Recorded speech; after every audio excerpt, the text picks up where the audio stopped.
world. I wonder, anyone on NSN? No. Okay. I wonder if Kyle's doing work on it. I haven't. I looked today 4 or 5 times, and it's just been dead. So maybe Okay. Kyle is working at it now.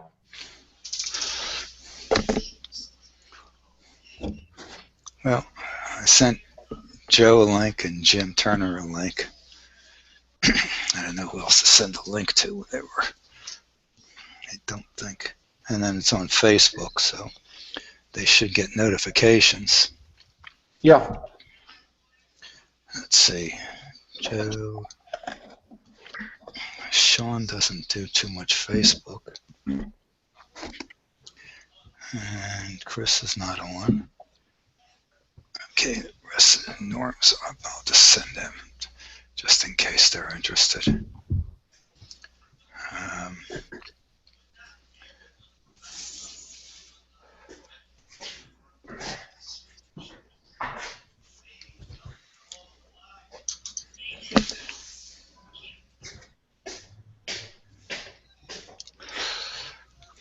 We had a snowstorm here this morning, Don. It snowed about 2 inches. Oh, wow. It's melted off now, and the sky is clearing. So I'll roll the telescope out in probably about an hour. Well, maybe you'll catch the, unless you're going to do the moon again, I guess. I'll probably start at the moon. Or I can start at Jupiter. It doesn't really matter. How much Barlow do you need to do Jupiter with that camera? I just used the digital zoom a little bit on the SDI, and I just run it at the 650 millimeters. I've got a 2.5 Barlow, but it would blow it out too big. Okay, I'm just pulling it up right now. And which scope would it be on? The AR-102. It's a 102 at f something or other? 6.5. Okay, 102 at 6.5. Now here's my SDI. That's a pretty wide field. Okay, let me get to a 102. See if I can find something similar to it.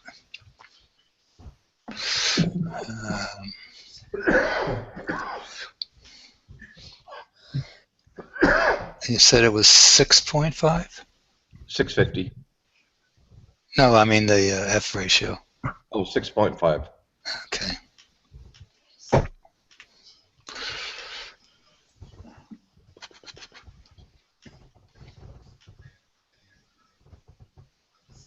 I've never tried Jupiter with it, so. Okay, I got a Vixen 102 at 6.5, 665 millimeters. Yep. That's a big field. And you got a what? A 2 and a what? A 2... 2.5 Teleview Barlow. Way it looks like it doesn't be all that bad. Yeah. No, that'd be fine. Cool. Yeah, that'd be absolutely fine. You wouldn't have an image this size, but still. Well, I have the digital zoom, so I can double the effective focal length. Yeah, because we're running 4,000 millimeters, so doing 2.5 is only going to bring you up to 1,800, somewhere around there. That's pretty close to the C8. Yeah, the C8 would have been I've got the C8 that I can roll out, but I wanted to... Yeah, it's too much work. Well, I wanted to get a little experience with the 102. Yeah. It's we haven't had a lot of good viewing days, so. No, that you probably haven't. And we haven't had a lot of good seeing days. So we're getting transparency and seeing, so. Yeah, last night was my best of the year, probably since last November. Uh-huh. You know, these were the best days I've had before Jupiter. I don't get out there that often. I don't bother. If I see just average seeing, I don't generally get out there. I expect something above average, at least a 3 out of 5. Yeah, I never can tell. Yeah. Well, I just use what Clear Sky chart says, and then when you look at the next day, and they have similar circumstances, one way or the other, it just varies just a little bit, and you know they're fairly accurate. I don't know how to judge it other than the fact that the image looks sharp, fairly sharp. It's not super sharp, but that's as sharp as it's going to get, and quality of the image is just totally locked into the seeing. So I'm looking at Clear Skies chart now. It says seeing is white all the way. Is that good or bad? Oh, that's bad. Okay. Terrible. It should be a blue. It turns light blue about 3 o'clock in the morning. No, I'm afraid you're going to have terrible seeing conditions. Yeah. Yep, that sounds almost like our normal. Not quite, but close. Let me just see what they're... This is going to be windy, humid, and cool. Yeah, our seeing conditions are supposed to be better tonight than they will be tomorrow, and transparency is average, seeing is above average. Seeing is good, 4 out of 5, and transparency is average, and tomorrow transparency will be above average, but seeing will be just average. So we'll take advantage of it today. Hang in here a little longer. There's Sean Gavin. Sean wants you to send what? Hello. Okay, let me go down there and see what Sean wants. You should log in and broadcast. If you got anything like we got coming up the East Coast there, you probably won't be able to. He's showing me a picture of his.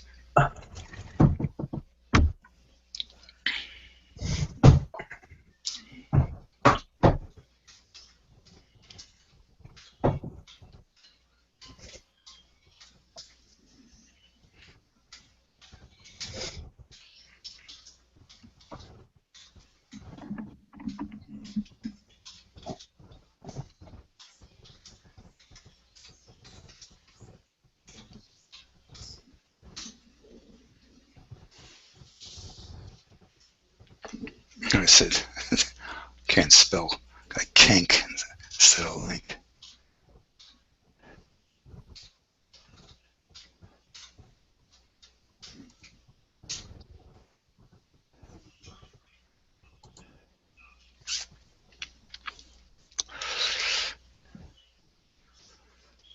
I don't know what he wants to do.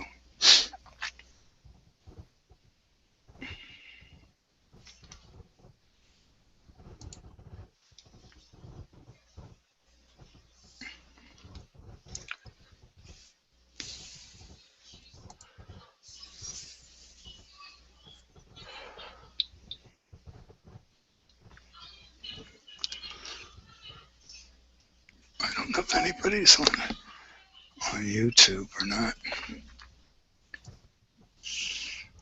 Better check that out.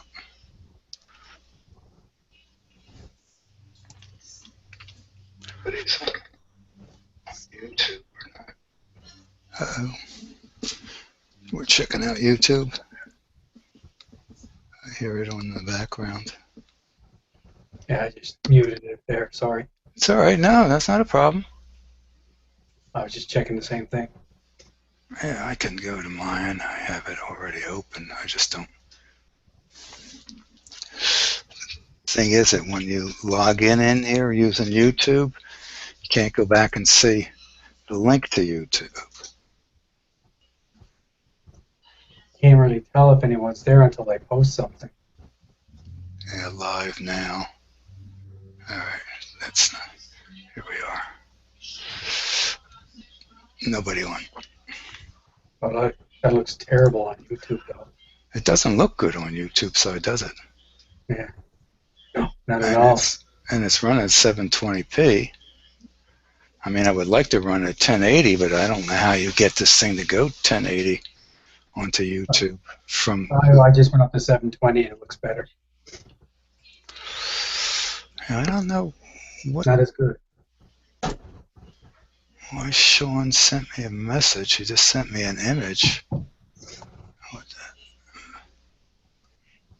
Okay, image transfer completed. Okay. He's got a. Yeah, he's got the similar image. Cool. He should join the broadcast then. Well, I invited him. I sent him a link before, a Google Hangouts link, and then maybe he's just busy doing what he's doing. He likes doing it on Skype. Yeah, but he's not on Skype. Oh, if he's on Skype, he hasn't invited me onto this broadcast. He's online, but it doesn't mean that he's communicating, but he probably is. Probably absolutely right. That's probably what he's doing.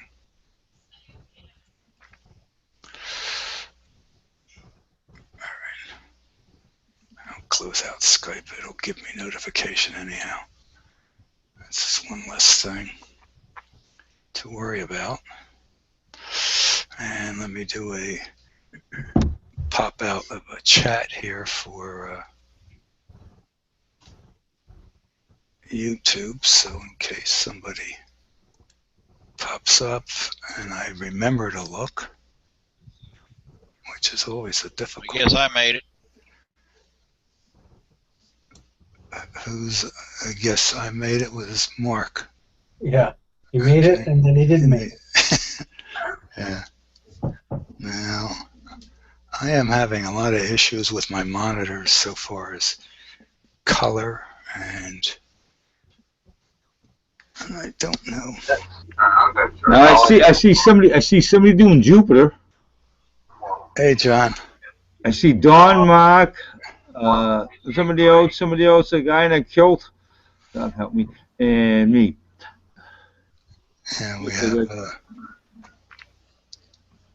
And this Sean with his back with the hat. I think Michael came on too. Hello, Don.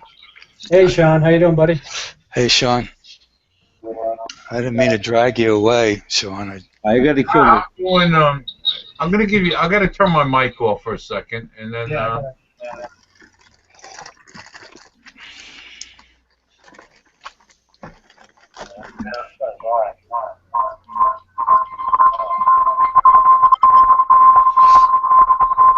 It sounds like Sputnik.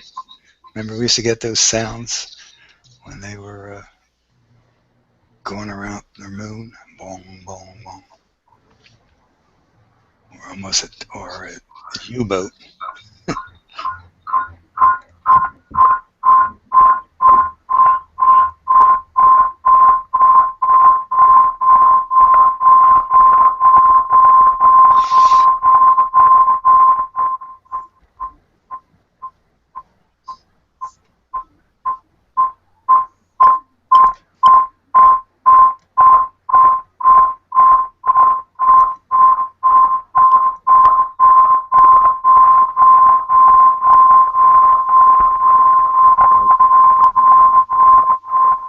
Sorry, Mark.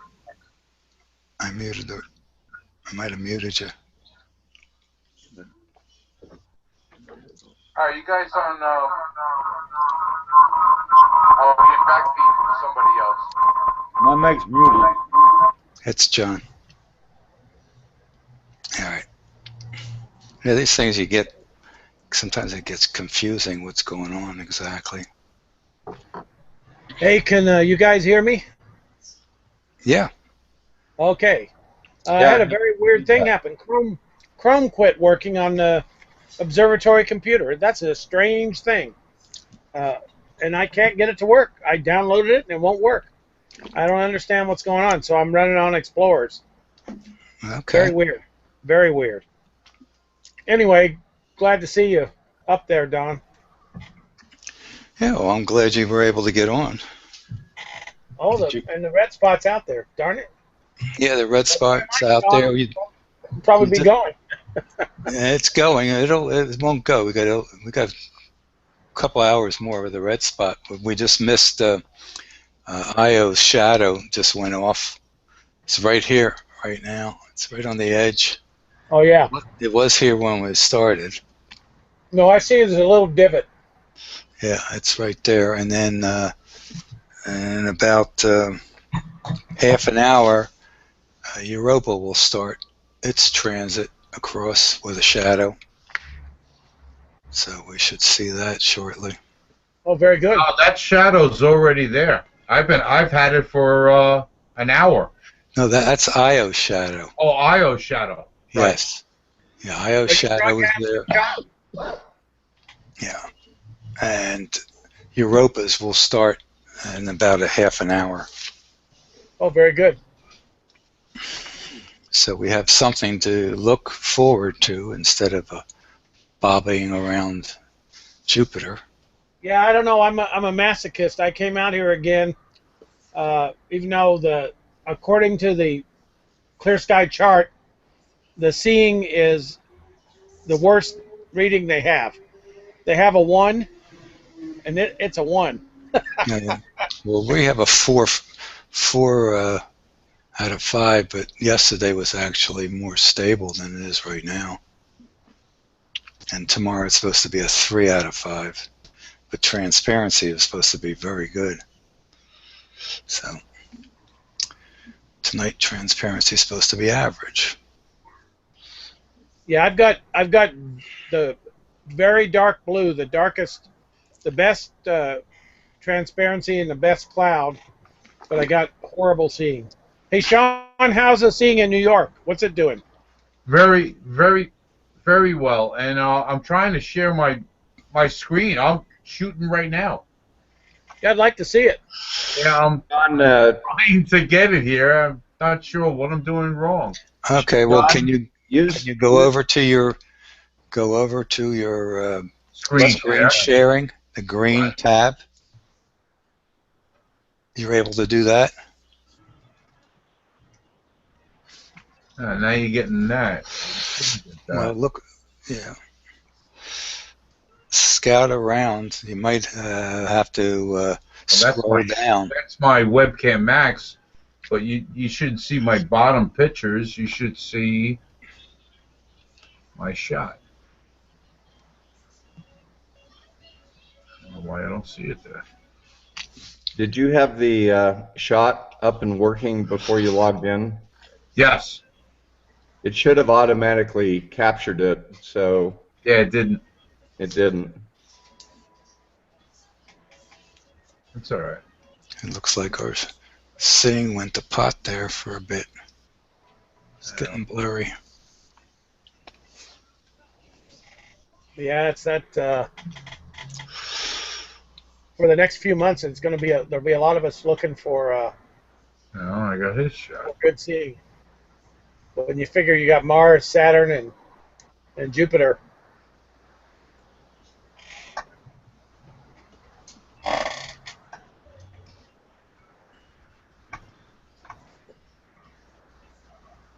All right, let me get out of Skype, and maybe that will bring the picture in. Good evening, Don, John, Mark, Dawn.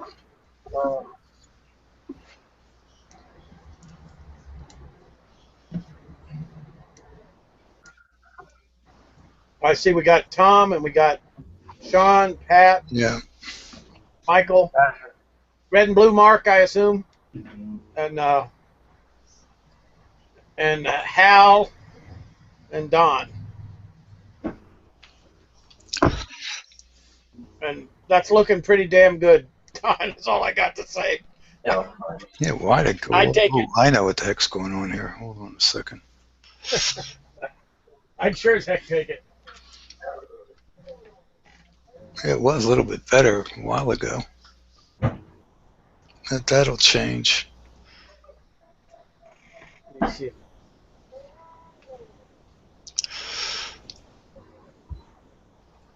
Come to focus on a. You had it there, Sean.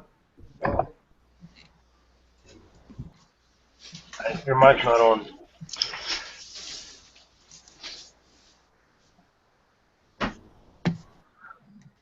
Wonder where we're looking over. 53. I'm looking over my house.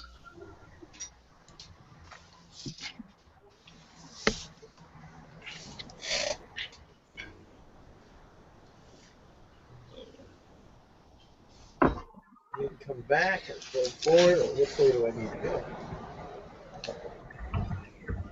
How many percent is the moon tonight? Does anyone know?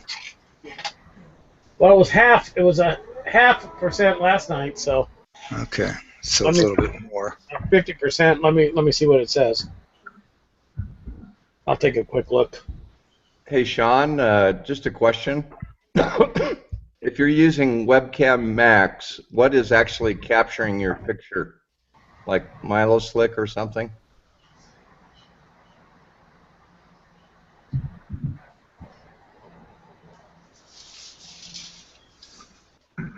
No. I'm running Webcam Max, and right now you see me from my camera from my monitor. Yep. And then over here I have another monitor, which I have Webcam Max running, and there's my Jupiter. But Okay. you should be able, I'm trying to tell it to go to Webcam Max, and you're picking up the whole monitor. You should get the shot itself. Yeah. Yeah. You might try just unplugging your webcam and see if it'll capture. No, well, my webcam is built into my monitor. Oh, okay. Yeah. That may be having priority. I've done this before, though. Okay, when you go up to the top of the screen, okay, Your screen. I don't want to share my screen. I want to share. go up to the top of the screen and look for the camera and turn the camera off. You'll see 7 symbols up there. You'll see the hide participants. You'll see invite people, microphone, the camera, bandwidth settings, and then the telephone handle for leaving the call, right?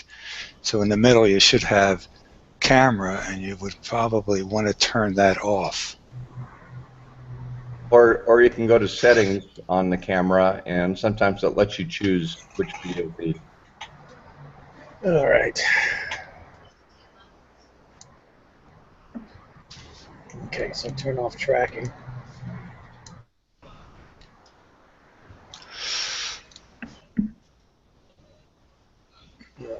No. I don't want to turn tracking off. Yeah, there we go. Man, that's looking nice. Gee whiz. 4 out of 5, huh, Don? I believe it. Yeah, well, you think that looks nice. It's not. It's terrible right now. Not terrible, but it's blurry right now. We did really have it better before. And it's only conditions just changed in the last 15 minutes.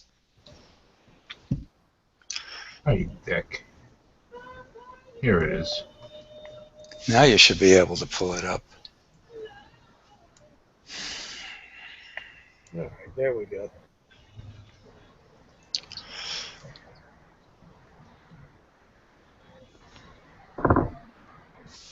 The Phillies getting killed 9-0.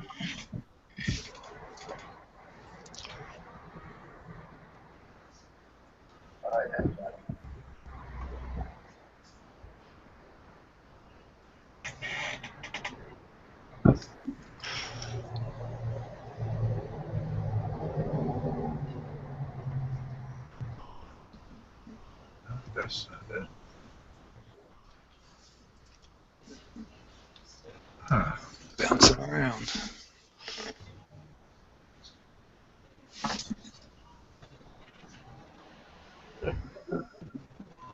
think you almost had it there, John.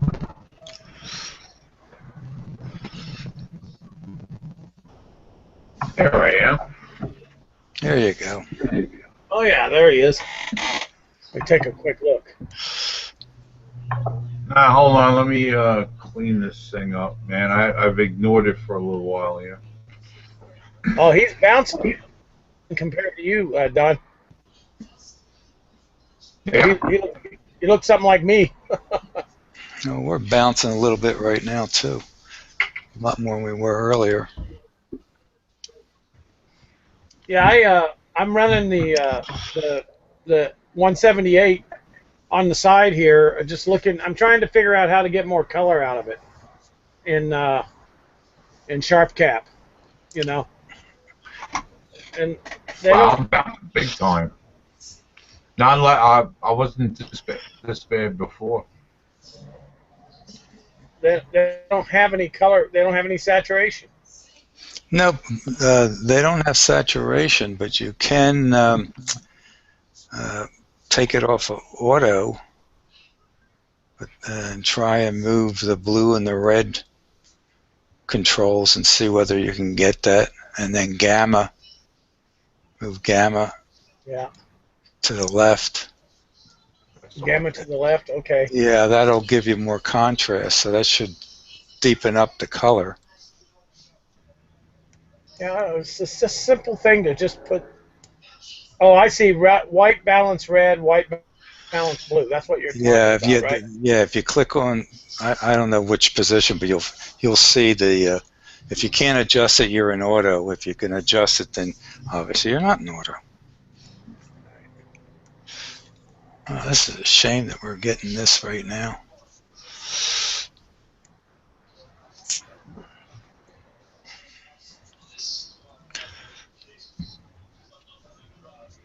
This is where it'd have to kick the gain up and lower the exposure, get it to go faster. Now Sean has got a roll, but then he gets really good detail in between the rolls. You know, which is still better than what I've been having, which is like super fast scintillation, which you really can't do anything about. You know, it just blurs the image. Yeah, we just had a split second there of sharpness. Well, guys, tonight this is First Light. I bought an Explore Scientific, the ED 102, the carbon fiber. It's a triplet F7. And tonight is the first time I've had it out with the Sammy, and I did have problems. I had to put an extension on it. You can imagine just my to get the focus. When Brian's I don't like using diagonals. I've had to go out the real stuff. going up there for 6 months or something. And, you know, the first word that came to my mind was Vinode. You know, fucking Vinode. Oh, congratulations there, Sean. And Well, congratulations to there, Mark. Showed up. That was more of a, you know, an explanation through Fitzgerald of what the program, you know, kind of looked like. Right now, it's I just muted Mark. Don, when I put it on eBay, sight unseen. Yeah, barely used, only used it a couple of times, and when it got here, as soon as I opened it up, even the case had shit on it, you know? Oh, that's a shame. It was dirty. Hey, Norm. Yeah. And, you know, tonight's through the eyepiece, fantastic. So, I would send them. And we were doing the moon earlier. Actually, I did a day moon with this, and it was much better than the Eon 120 on the day moon. And as the sun went down, I have to go to work early tomorrow. What time's it now? About 9 o'clock.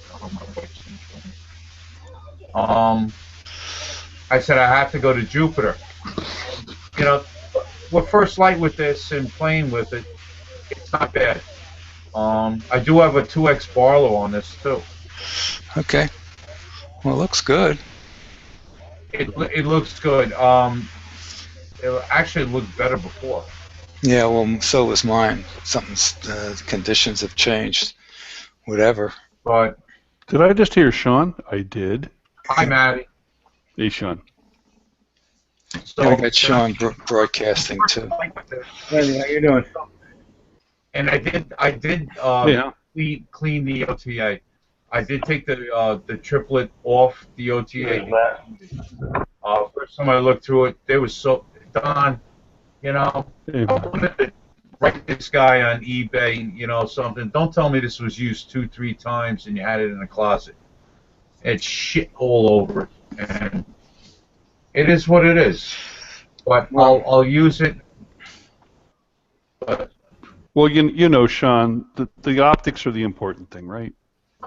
It's the optics. hey, now you saw my. Oh, you didn't see Jupiter. You saw the day moon. Yeah, I was slowing saw down the with moon. the day moon. With the day moon with this, the contrast was fantastic. Much better than the 120. And well, I'm not going to compare it to the 8-inch, but The day moon was really nice to get on with the scope, the camera. oh, Hal's here.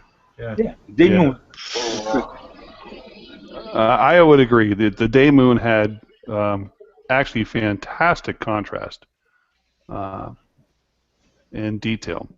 But like I said, this is first light really with the triplets. So I wanted to see what it would do, and I'm kind of rushing it. But Well, it kind of Don's looks like, got it. I mean, from what I Don's got see, Don's thermals. tracking is so much better. I did not track tonight. You know, I took the OTA and I put it out in the spots that I had. I did not align anything, and yeah, I had to move a little bit, but that's all right, I guess. I'm assuming if I'm looking at your Jupiter right now, is that what I'm looking at? I'm looking at Don's. You know, we can see the red spot. Yeah, but absolutely. mine, you know, I still think we see the shadow of Io on the at 2 o'clock. Yeah, I'd say so. I mean, it looks. I mean, I see a lot of thermals in your shot there, Sean. Right? I mean, you've got. What's the position of Jupiter right now for you? Oh, geez, it's almost straight up. Really? I gotta go and look. It's All right. no. Because it's pretty clear that you're seeing is definitely what's limiting you. I think the IO shadow is long gone there, Sean. Yeah, he's seeing limited. I think right now, anyway.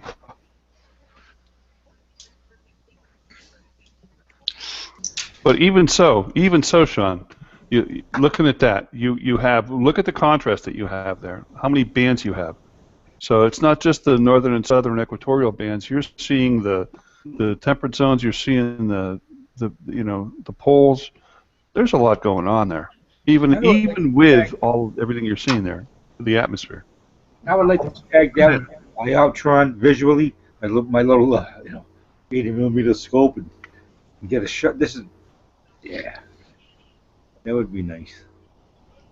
It's a beautiful thing. Beautiful thing, Hal. No such thing as a bad telescope. I forget who said that. That's true. One of the books I was reading, and there was some person, they were talking about telescope. He says, there's no such thing about a bad telescope. You enjoy and get the best out of what you have. Yeah, sounds good. As long as it ain't broken. Burgess, I don't know. Burgess, maybe. You are great. There's some great shots of Jupe tonight going on here right now. I just have to say. It's just a shame that it's the seeing deteriorated. Yeah, well, the one thing we can't do anything about, right? That atmospheric turbulence, especially high altitude. Yeah. Well, I can always go look at my videos.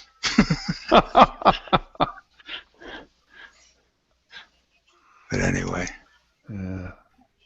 Sean, congratulations. I think you got yourself a winner, and that'll be a great solar scope, too, for you with the quark. Now, is it okay to do the quark on a triplet? You know, the only information Why not? about the quark was off of YouTube, and I saw the guy on the video, and he was like, "Yeah, you can do it with the doublet," but triplet, he had a question mark. You're saying okay? Yeah, why not? It's They make no qualification. They just say that when you go to a 102, you may need to put a UV-IR screwed into the front end of the quark, since it's 1.25 inch front end on it. But is that actually to do a trim on those wavelengths? Yeah, it's just to go and reduce the intensity coming in.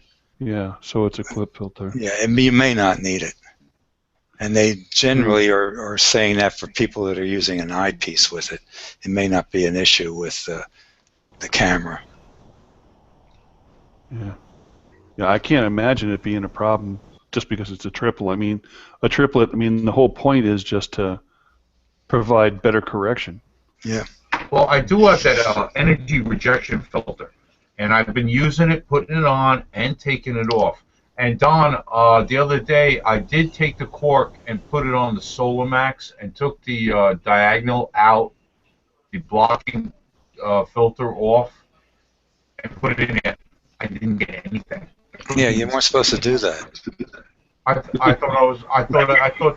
No, you're supposed to treat it. All right, fine. With the diagonal blocking filter on?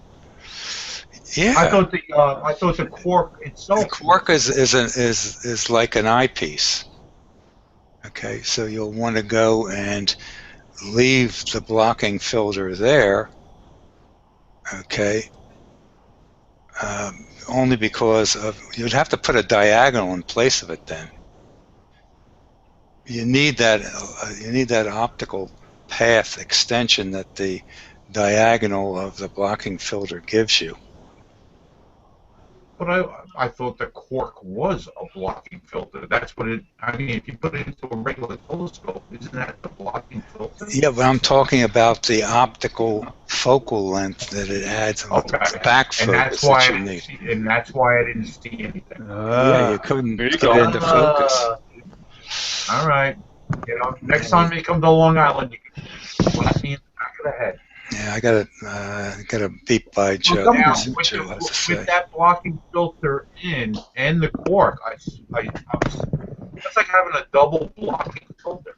I'll still see the image. No, you put a regular diagonal in there. You could still do it with the blocking filter. Yeah, I think Joe is on. Is Joe on that? Yeah. Joe's Hey, Sean, on Hangouts too. Cuper's about to get out, exit the field of view. Yeah, he's on Hangouts also. Can I ask a strange question? I'm reading here too as well. Thank you, Maddie. No, can I ask a question? Because Bob, Don, you said something about there's a doublet or triplet, and what it does is correct the image. So yeah, it's about correct. Sure.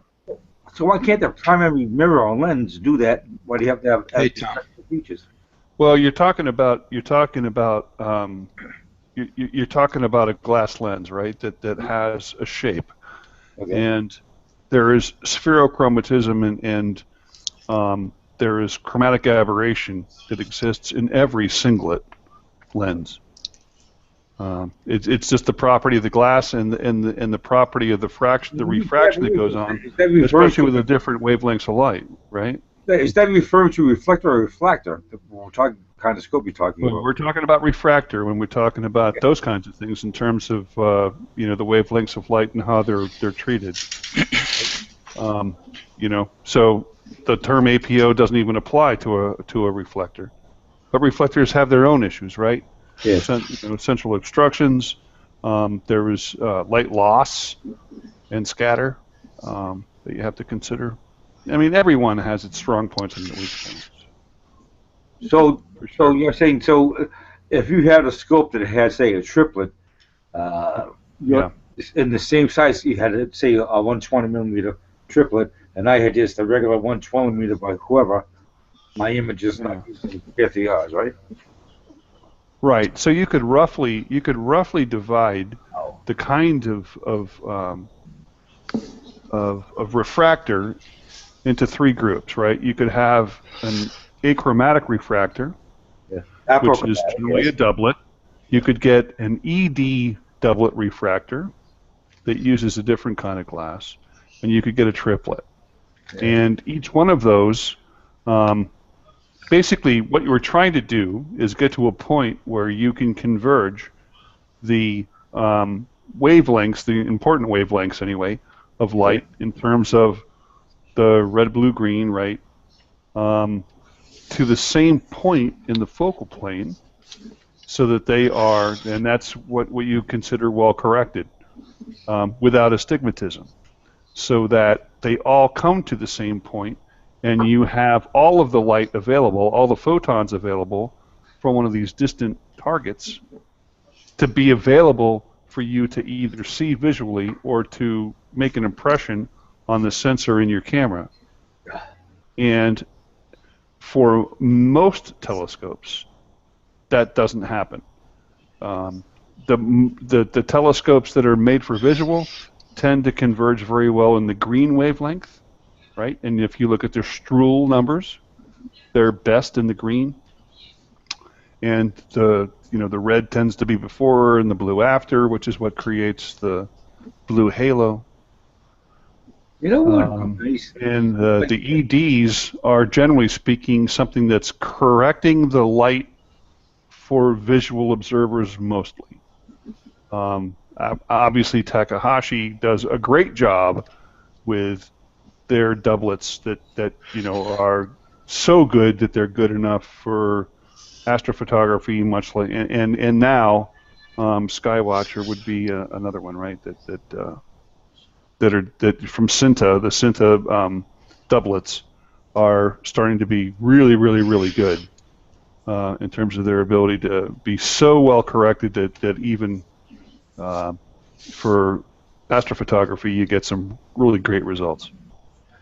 You know, this would be a great feature on the new NSN. Like you have a room where let's talk just stuff, not broadcasting, but Q&A stuff. I mean, I learned more from you guys, and even Red and Blue, Mark. I spent hours with him. He forgot more than I know about astronomy. Yeah, and exactly right. You know, I got to tell you, Hal, I agree. Why not have a channel where we can go ahead and put together some PowerPoint presentations, or some, that can include video, include the other stuff that's like the education part, so that people, when they come in, learn the terminology. It makes it so much more easy for the people that haven't done this. Learn the terminology, learn the things that are important, and start to understand what it means to be inside focus, outside focus. What's an airy disk, right? All of these different things. Several years ago, there was a Canadian astronomy club. They would meetings online, and they would show you the PowerPoint and stuff too. They did it years ago. Bring it back. It'd be great. Yeah, it's basically Mutual of Omaha's Wild Kingdom, but it's just the one channel on NSN where you can go and you can see this stuff, right? And you can start to understand the stuff that I'm talking about. You can do little diagrams of doublets and triplets and correction, and the whole idea of the convergence of the different wavelengths of light. You can start to talk about filters. Do you need a light pollution filter? Do you want a narrow pass band filter? Do you want an O3, a hydrogen alpha, sodium, right? Maybe even set up your mount, anything, you know. Gotta get up and running first. Yeah, I'm saying, but I mean, that'd be. I understand that, Sean, but I mean, that'd be a great feature. That so you can't broadcast. Say you're going to broadcast. Man, you're going to broadcast Jupiter now, but instead of broadcast to Jupiter, I'll switch over to another channel and I'll talk about some stuff. That would be nice.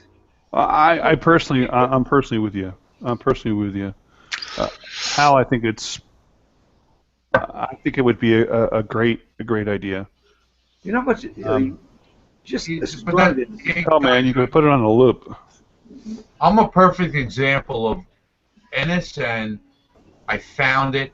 I'm hooked on this stuff, but I still have so much to learn. And, Right. Yeah. And a room like that would be fine. You know, I mean, especially like for me, like people Me, like I'm going through the motions. I'm going through it. I'm learning a lot. I haven't learned half. I haven't learned a quarter of what I should know, and that's why I picked Don's brain. And you know, sometimes I know I There's always your ask problem. questions. But you know what, Sean? You're right, Sean. And You have but you're so unique as an individual that you catch on so fast. You build your skills so quickly, you know, that you can do these things, and you understand how to operate the equipment. But you probably, if I'm wrong, tell doesn't me. mean anything. Right, and you're not going to tell me that your 102 is overcorrected with the objective, right? Because you don't care. NSN, I mean, this is it, man. And there's so many people. I mean, it's helped me so much that I'm hooked on it. I just the idea and said, that, "Hell, let's go on Skype and go on NSN and we'll talk about the moon." He came up with that idea. And it did. But the guys who really know their optics and I mean, I have so much to learn, but it's not getting out there. You know, we're talking on Google and everything. Yeah. NSN's got to get back online. You're right, Sean. You're absolutely right. And then take it from there. And then and if Joe builds his server the way he wants to do it, he's talking about lockers, putting pictures and shit. And, yeah.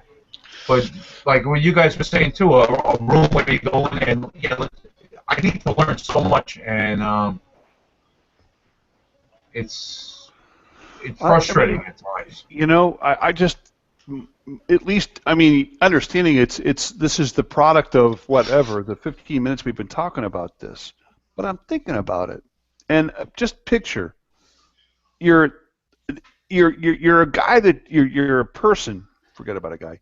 You're a person that just went out and you bought, I don't know, an ETX 90, or you just bought an SC80, there are guys right? here, it comes natural to, and to me, I mean, almost every night, you know, it's a battle with me almost every night, trying to get a decent shot, and then getting a decent shot, but not knowing exactly what I'm looking at. And but I've learned so much, but there's so much more to go forward with.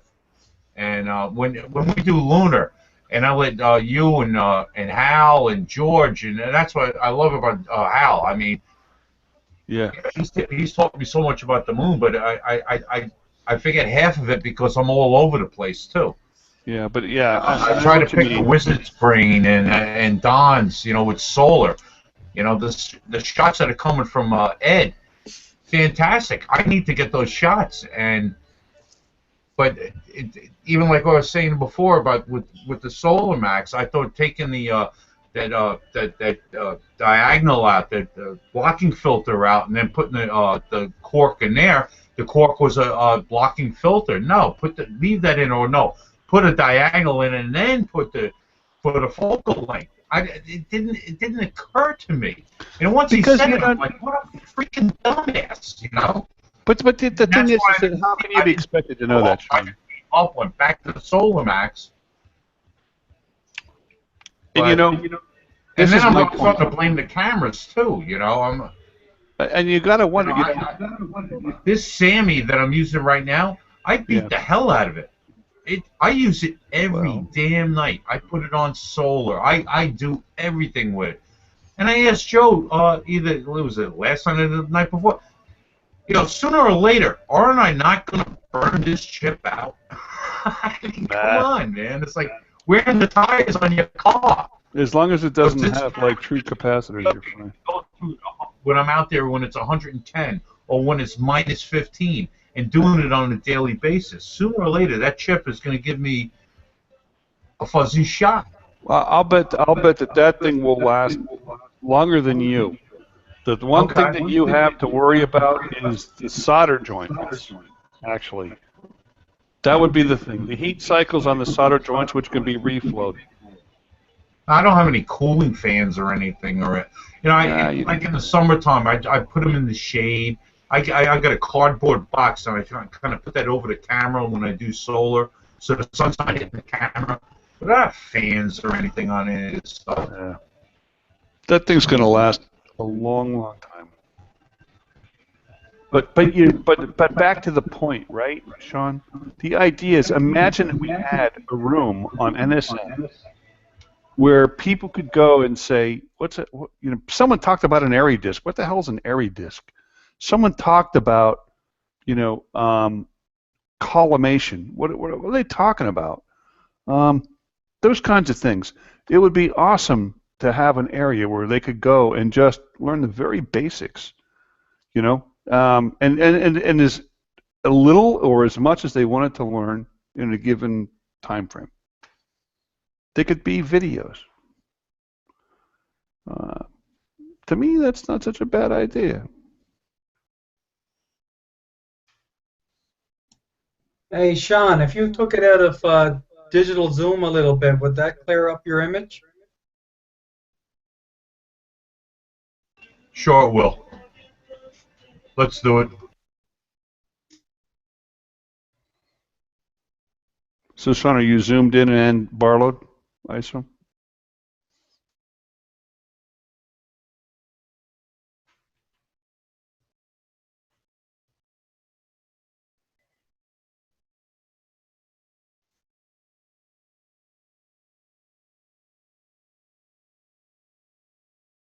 Uh-oh.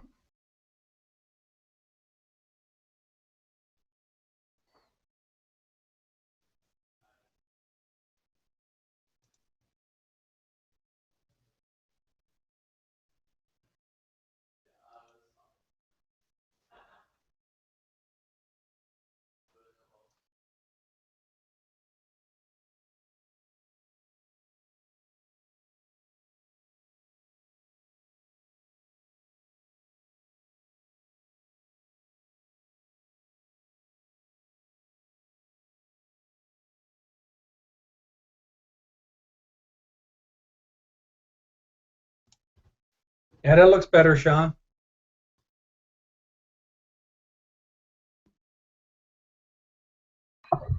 Yeah, thanks.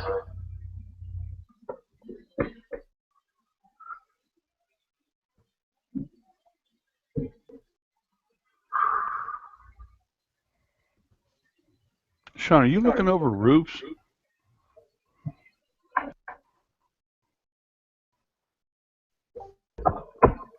Shadow's like 90 degrees. Just a lot of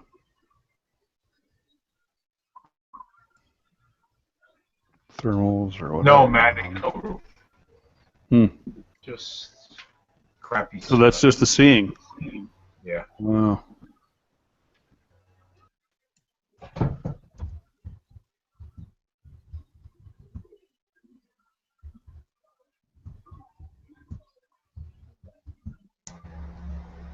Even so, there's still a lot of great low contrast detail going on there, I think. Actually, it's pretty amazing given the situation in terms of the conditions. I'm looking over my house. We have been for quite a while. Even when we started out, we were looking over my house. I'm sure it got hot today, too. Yeah. But Although also looking over the street now and looking over other houses too. So. Hey Don, do me a favor and look at the color on the camera right now, on my thing, if you would. Sure. And I wanted to just briefly discuss it with you. To me, it looks perfectly fine. It's normal. Yeah. It's balanced. Everything is normal. So I'm kind of at a loss to understand what's going on with Jupiter. There's the winds. You can see the wind blowing around. That's obviously the problem with the stability. But so on the outside, with this amount of light, it's fine. It's normal. It's color balanced. There's no issue. So it must have something to do with the fact that if Jupiter's not as bright, maybe. Um, um, it's really hard to say. I mean, you're on sharp cap, and I'm not. And Jupiter's pretty bright. yeah, it's a pretty bright object. Yeah. I mean, I'm running. I'll just leave this camera set the way it is now and see what happens when I point it at Jupiter later on in a couple of hours. You know what I mean? Yeah, well, let me go to sharp cap here, and let's see what happens.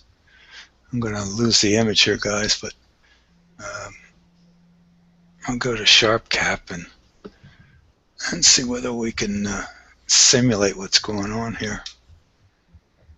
Yeah, I'm curious if you can get if I can get it to work. You had good color on the other guy. Fire capture was the other one, right? Okay, I got it. Okay, here we go. And I'll bring it up here in a second.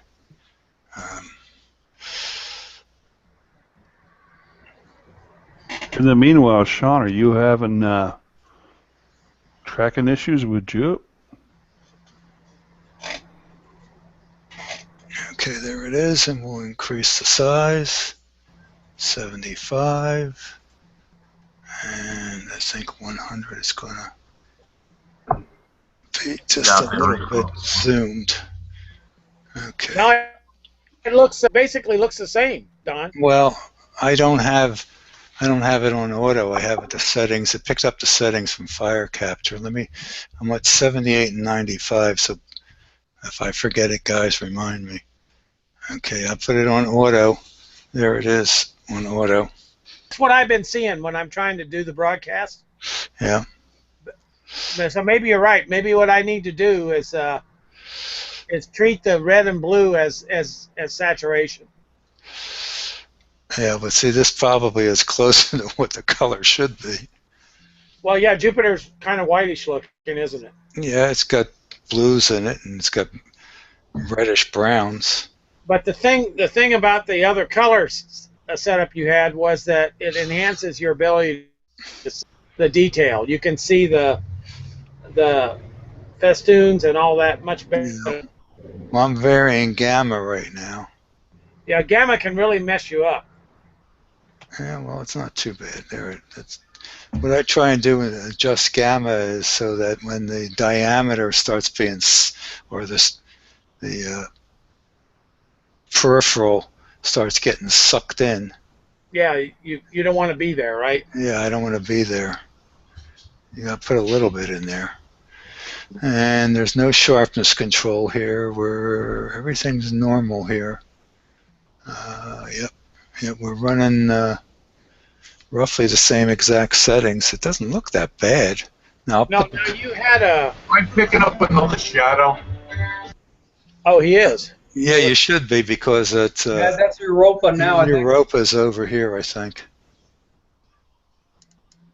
Europa's over here, the shadow. Yeah. Europa's coming in from this direction, and Iowa's leaving and going around. Yeah, at 11:34, my watch, so yeah, 11:34 UTC or something like that. Not 11:34, 1:34 UTC. Some known order. It was supposed to start. Check my app. No, it was on. Where is it? Jupiter Moons. Yeah, at 1:34 UTC, which is we're at 1:47 UTC right now. So it's been on 13 minutes. It's been. Yeah, I can just see it right now. Got it right here. Now, you guys tell me what you're seeing, because I can't tell from my lousy monitors. One monitor I fished out of a dumpster, and the other one a customer gave me. And the one that I fished out of the dumpster, I had to replace the Chinese capacitors in there. That's a typical problem with older monitors. Is it a CRT? No, this is a flat screen LED monitor. But anyway, so we're on auto. So it's we were at. Let me just take it off of auto. And it was at 78 and 90 something. I forget. 78 and 95, I think. 92. I think that's what I had before. It's a little too red. Let's back that off a little bit. There. Now, you tell me what you guys want to see, because I can't tell. I have picked one picture, looks lighter and less red and more blue, and the other one, I don't know. And then if I look on, try and look on my YouTube, it's another image. So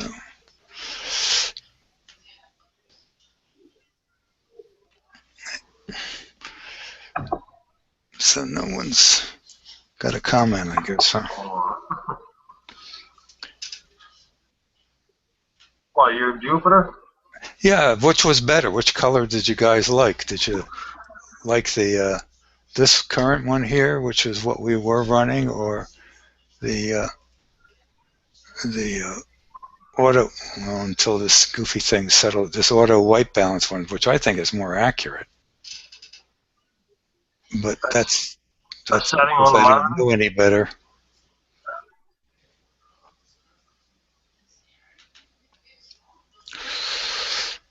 All right, I'm pulling up YouTube here. Looks pretty stable though. Yeah, it's getting better, the image. Yeah, it doesn't have very much color in it, but that we can we may be able to change. We have a contrast setting here. Yeah, look at that. Now you're seeing some detail shoot in there. I drop this brightness down. Tad. Oops, and it changes the darn. All right, I'll take it off of auto white balance and lock that in. All right, then I can adjust this. These programs are lack perfection.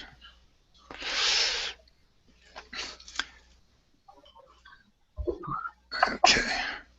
Compare and contrast. Oh wow, that's a nice clear shot, Sean. You got going on there. A lot of detail in there. Nice. That's cool. Let's pull this down.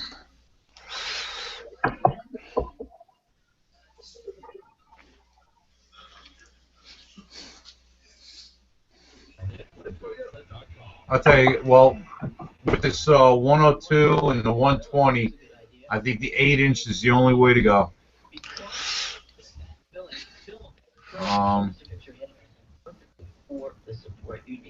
Yeah. Triplet's nice, the doublet's nice, but I think tomorrow night I'm going to go out with the 8-inch mead and do the same thing, and see how we come out. You have a barrel The conditions tonight are pretty good, I guess.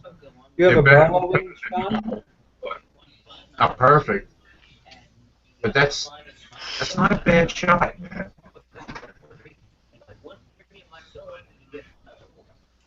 I got the triplet for Deep Sky.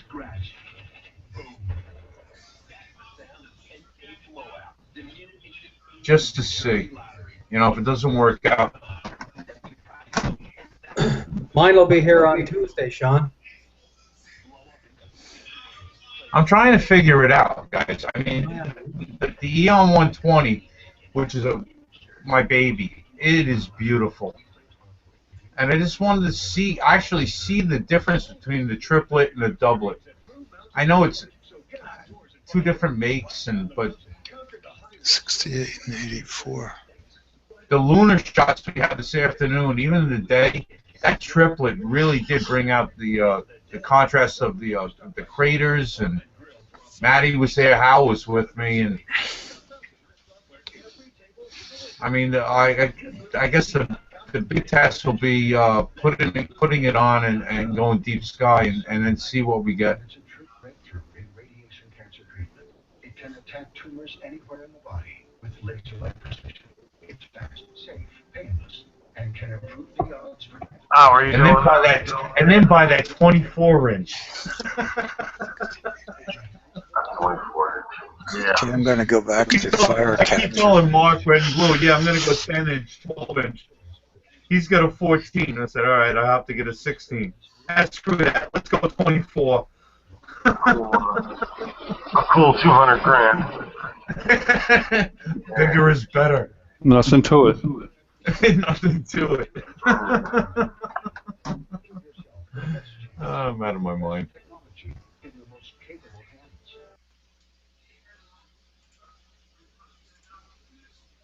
That's what I'm ultimately looking for, is that 34-inch Dobsonian 3.2. So I can still just stand there on the ground, look through it, and see Hubble views. That would be wonderful.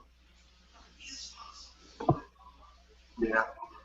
And there's some real estate out there with some existing observatories. It's interesting too. They're just usually out in the middle of nowhere. Well, yeah, I looked at some in the recent past in Georgia. I think you turned me on to a couple of those real estate properties. They're nice. Yeah. It's just, Get 10 guys together, do a timeshare. Shit. 100 grand each. There you go.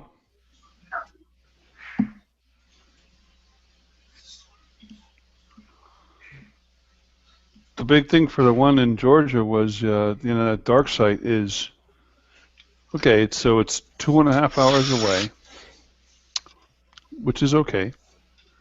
But then it's a neighborhood, so I guess I got to go out there every weekend and cut the grass.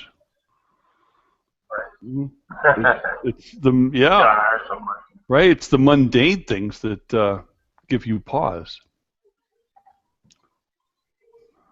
Well, I'm from New Mexico and Washington State. Yeah. I've looked at, and I've always thought that Albuquerque, you would have to think that if you were out toward the Sandia Mountains, on that side of Albuquerque, it's the high desert, it's way up and pretty stable. What a place that must be. Yeah. What a great, what a great spot that would be. And actually, toward the Sandias, it's not so crazy, real estate wise, to put a place up there.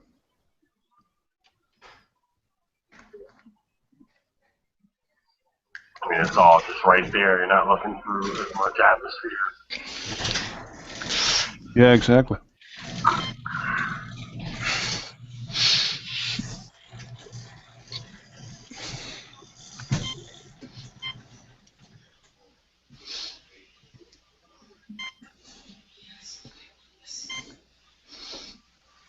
Yeah, like a cool million will buy you something nice. What's that mount? Because we can know it, all the big observatory there. Is somebody actually in an elevator, like a freight elevator?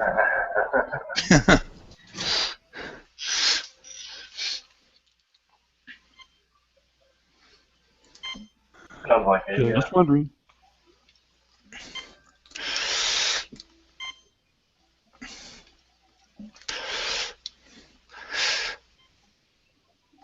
waiting for Mark to come back on. He's still there, Mark?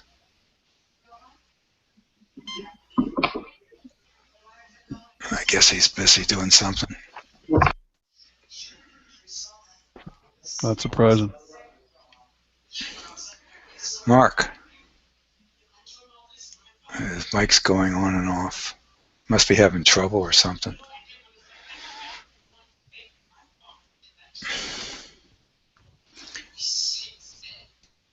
I think he left, Don, and it's full, so he probably can't get back in. Oh. Okay.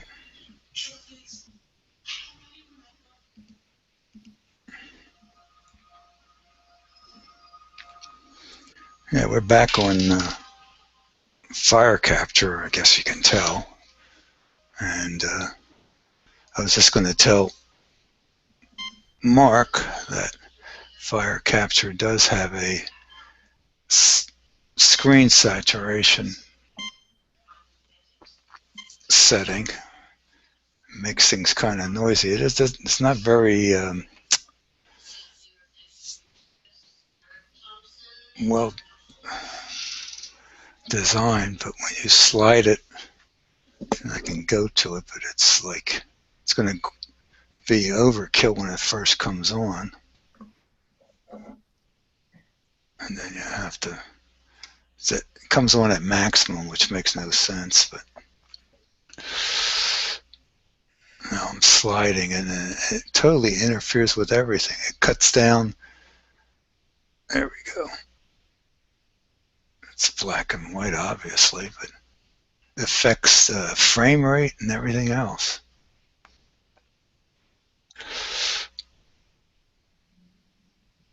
Makes it noisier. I don't know. Don't know what they're trying to do with it. This is a contrast. Now let's put the saturation back where it was. And, all right, and then let me go to contrast.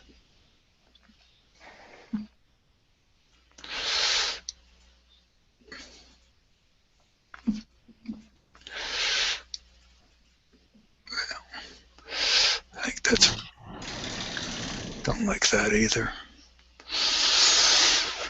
And to increase the color, I don't know. I guess only just do it mixing the red and the blue together and live with the results. I set it down to close to what SharpCap was saying that the color balance should be at when it was on auto mode.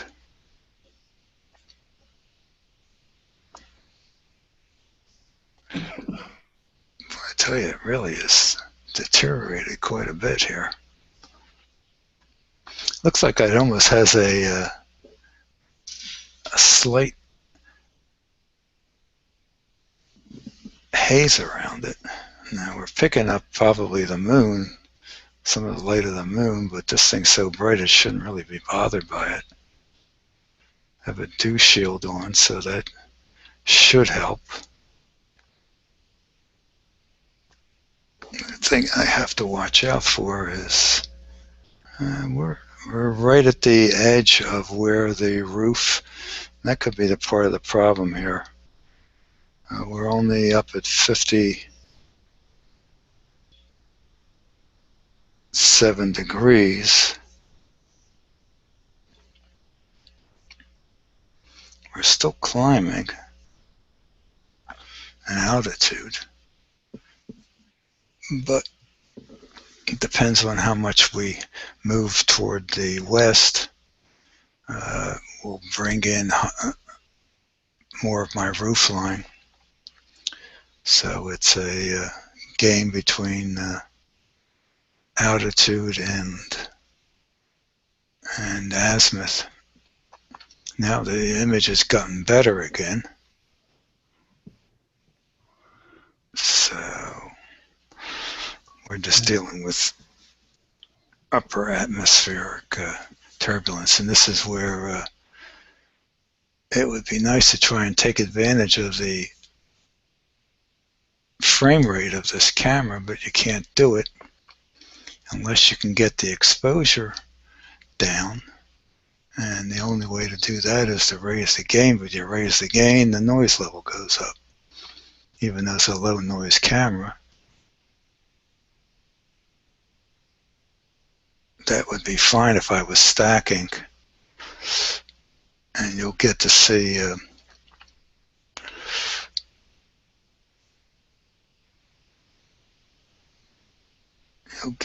more sharper images, probably. Brief moments.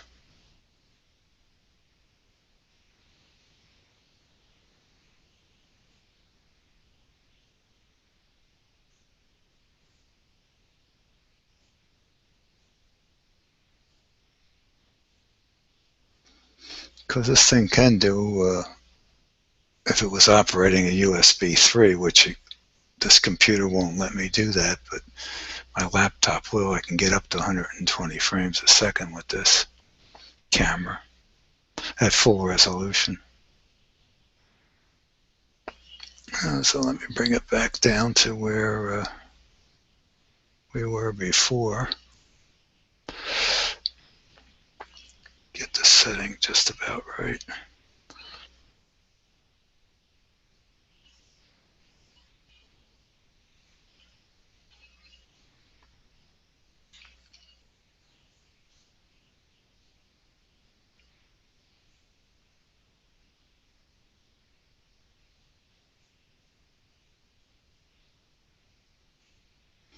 And I could try something else here. Let me try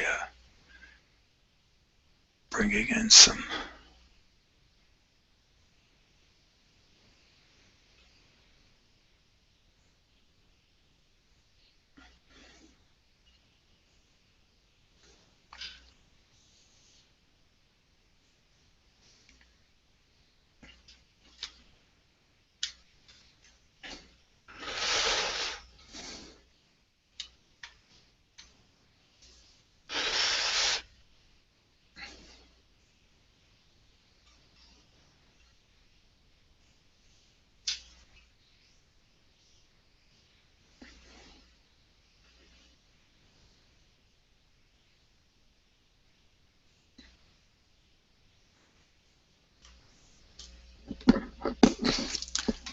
I have to get this thing centered a little bit.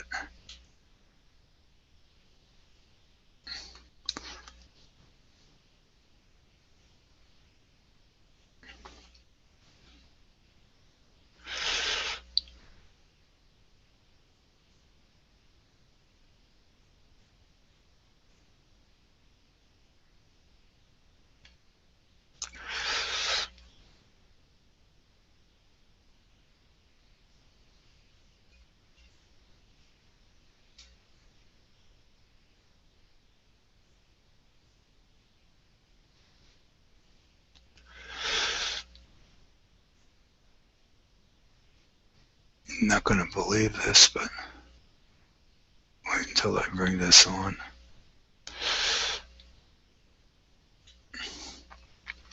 Should have done this to begin with. All right, I'm going to switch over to another image as soon as I can.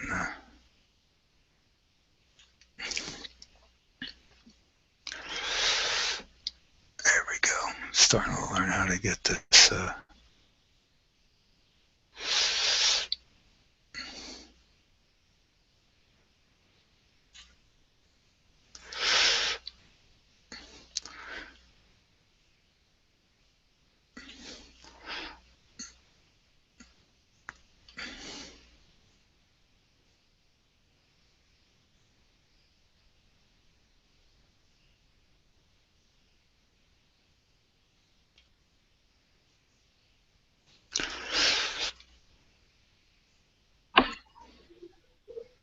Yeah, I just did a sky check. You got that slight haze.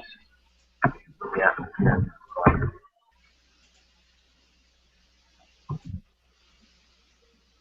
Could be clearer, much clearer.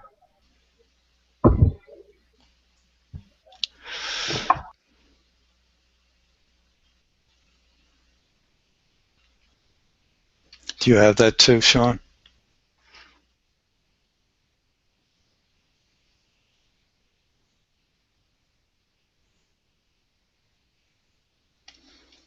I think this improved the image some.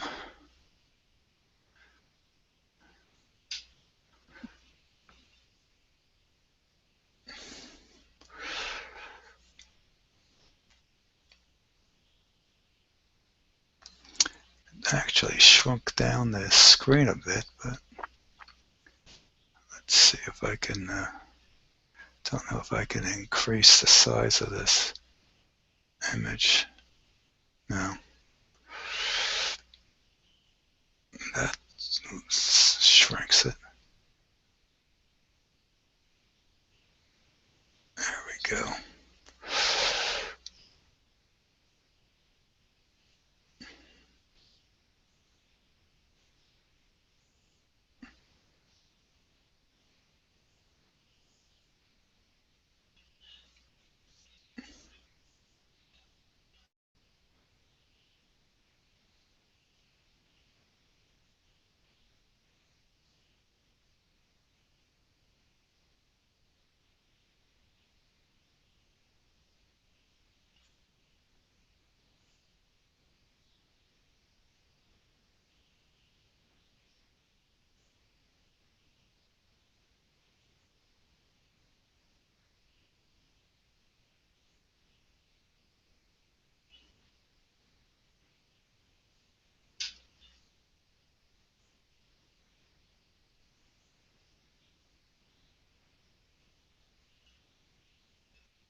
I'm trying to make adjustments here.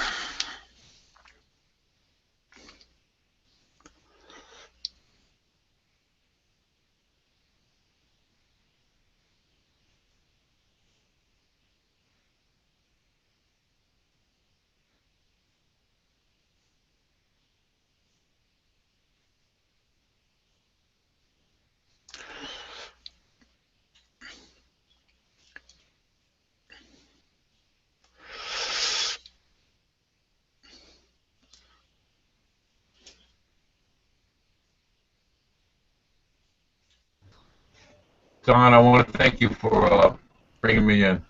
Oh, letting me. gosh. It's a pleasure to have you, Sean, anytime. I mean, I need to pick your brain, and I appreciate it. Tom, I see it. I haven't heard from you, and I'm sorry. I see Andy's there. Al, Norm, Michael. I have to get out. I got work early tomorrow, and we'll be out tomorrow afternoon. I do plan on as soon as I get home from work. I don't have anything else to do, and I'll do a day moon, and we'll go back out tomorrow night. Yeah, So I'm sorry I with that missed said- the day moon today, buddy. I did lose it. All right, John. Later, man. All right, guys. Catch you later. Take care. Bye.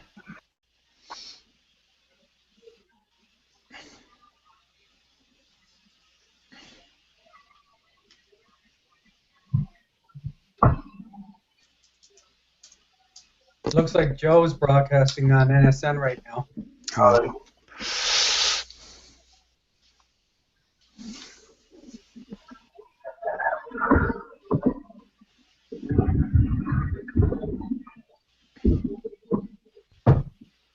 Oh, maybe I can do something here. Wait a second.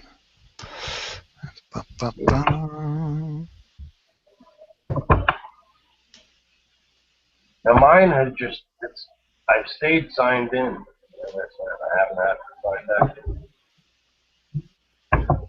Just click on favorite in there.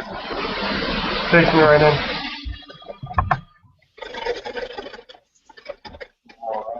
He's not on NSN. No. Well, yeah, somebody. Oh, there's Joe. He's on here now. Hi, Joe. There we go. Oh, he's got 4565 up. Nice, Joe.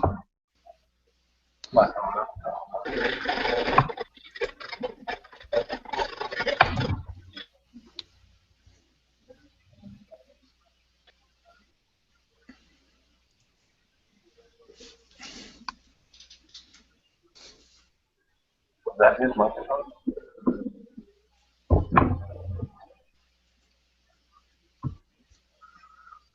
I don't know. I get that noise every time I try to get on to NSN, so I think I just closed it down. It would drive me nuts.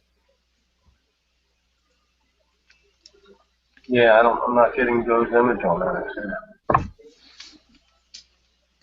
I don't think he's on there. Oh. Well, if he is, it's not showing up.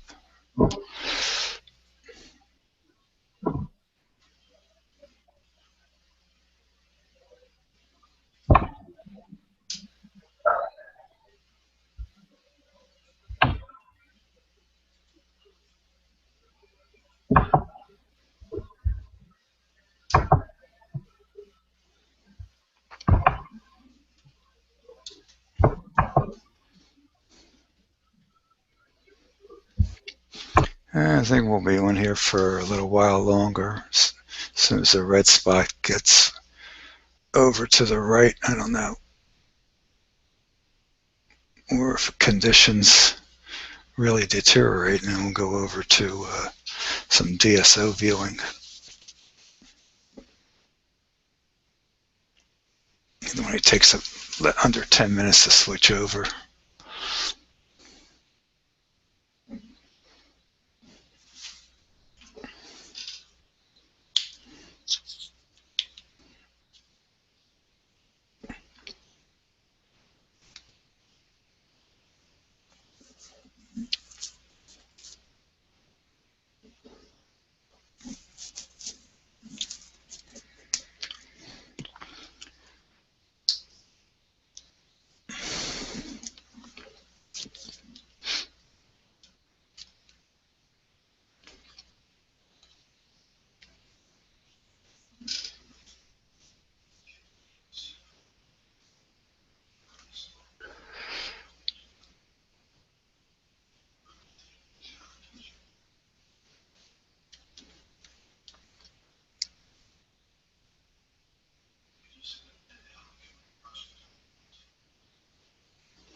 Oh, you got him on.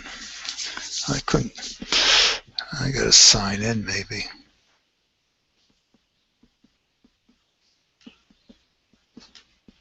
It doesn't let me sign in.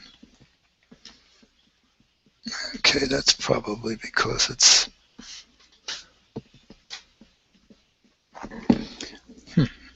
Now that looks dark on...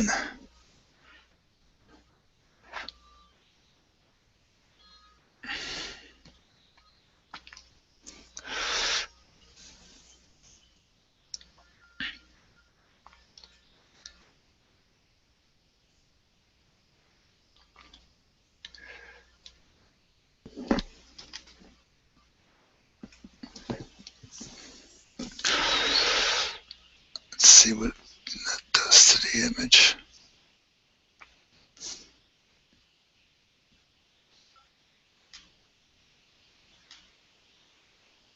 It's too bright.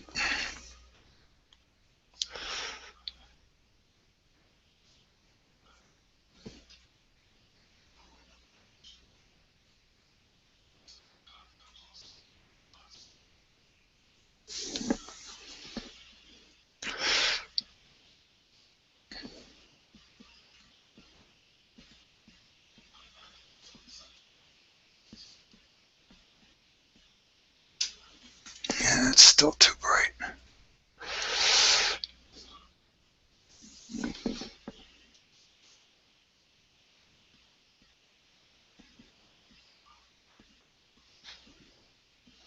Trying to pick it up in YouTube. I think I'll leave it right there.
Oh, Phillies got whooped. 9-1.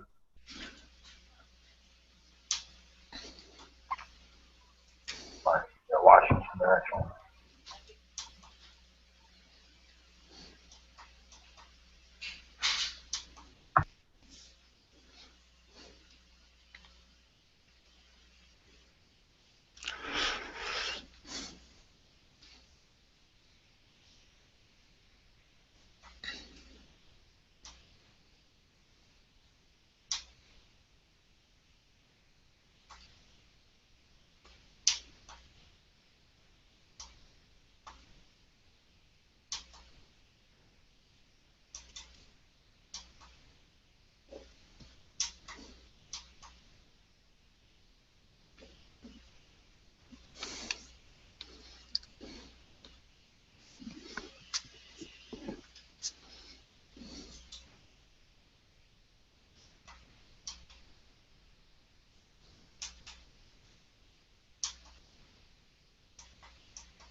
Well, I tell you, this recording Jupiter creates large files.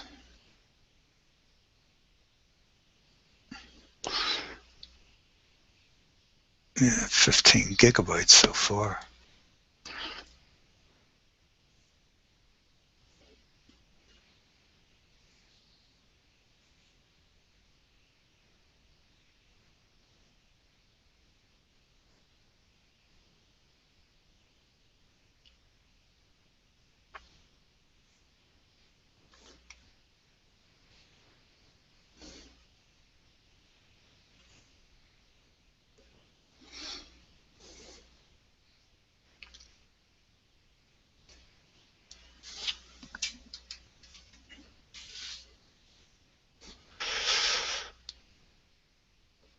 Okay.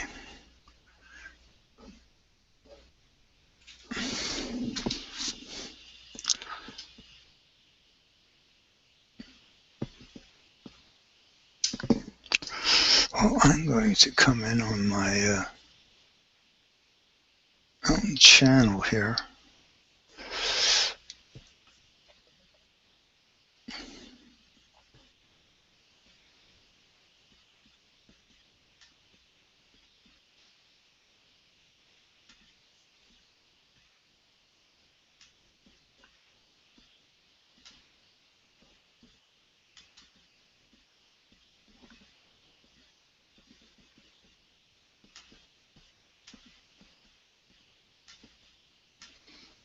And we will join the broadcast.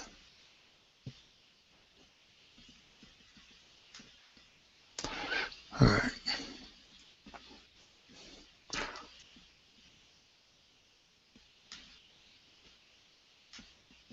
This way I get to see what's going on here.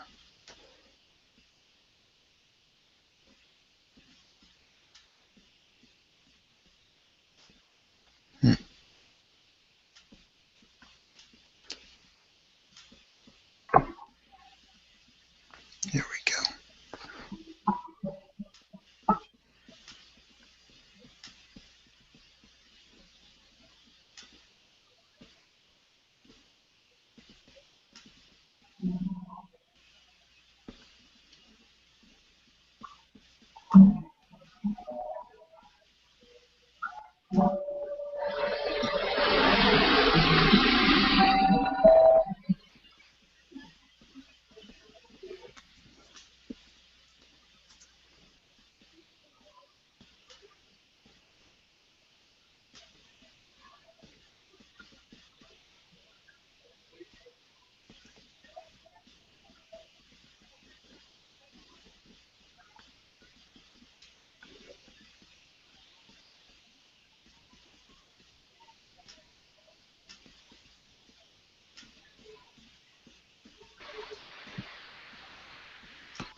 Yeah, that isn't bad. It's kind of come back a little bit.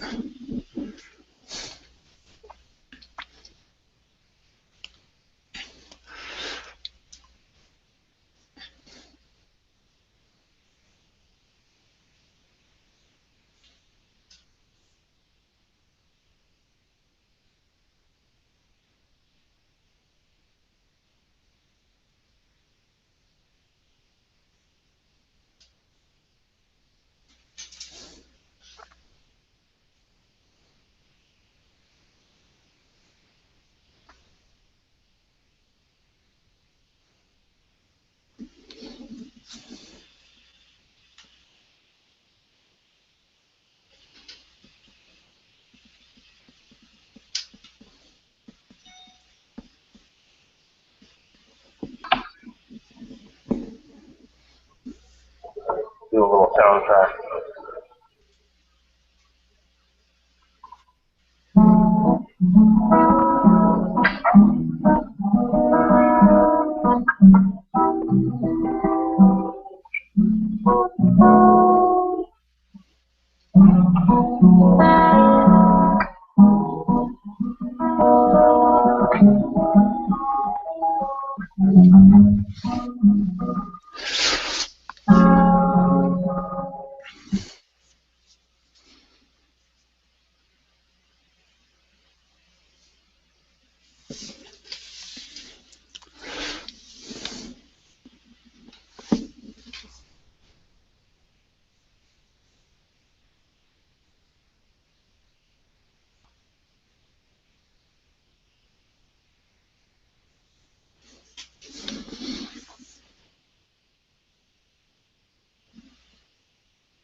right, let's see Joe's image. Well, that looks good, Joe.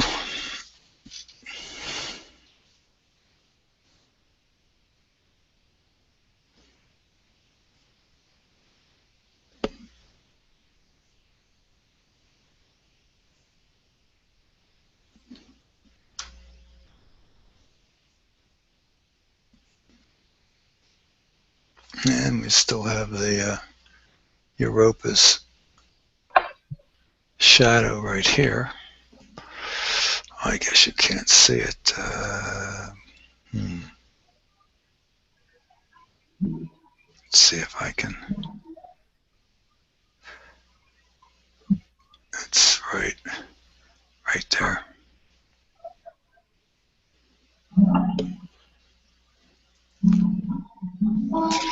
I guess in about 20 minutes or so, maybe even a half an hour the most, if I have the patience to wait it out, we'll switch over.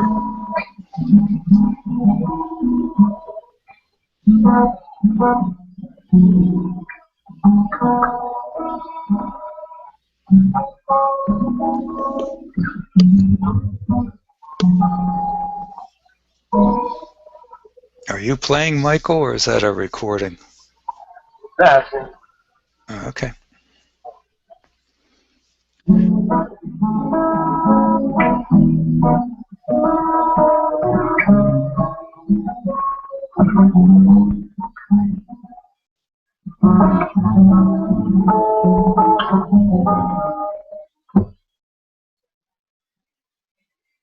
Put a little soundtrack.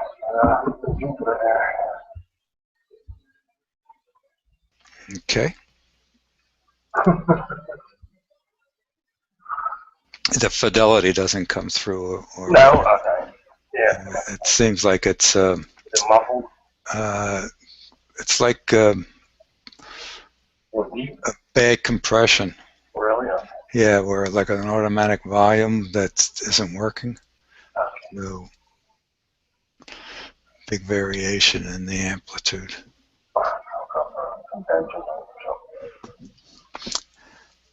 Were you picking this up with the microphone? No, you don't want to just do that my phone. Yeah. Get into my settings.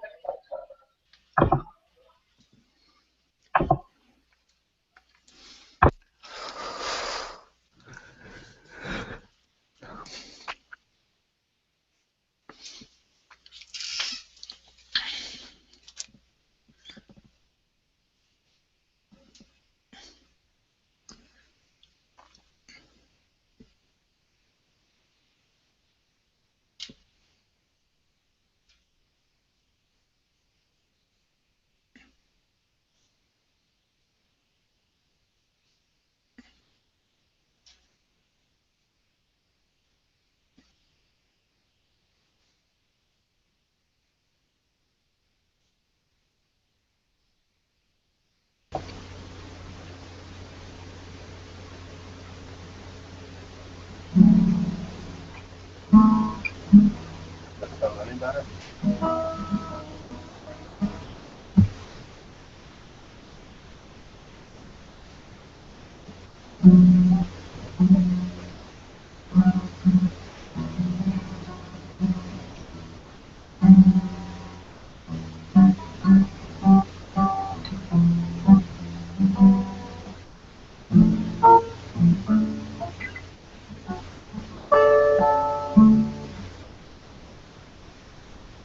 Still muffled?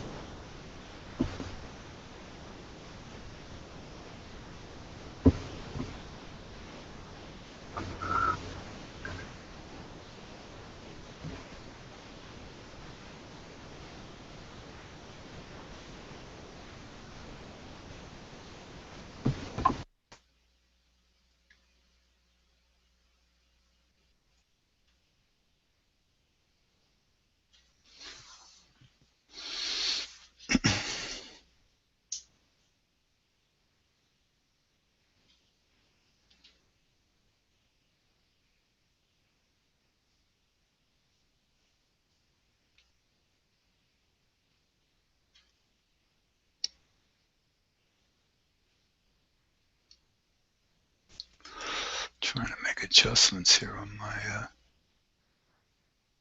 one monitor. Custom scaling, I don't want to do that.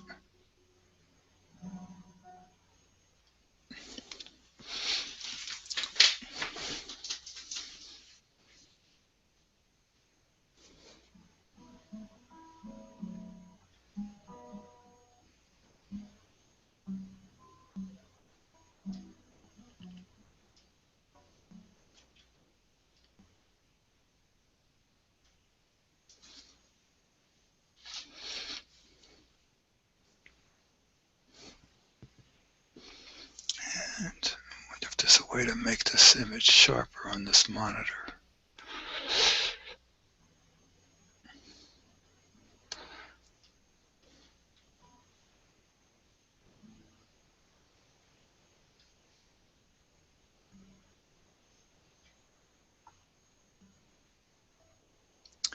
There are settings, but they're grayed out. I wonder why.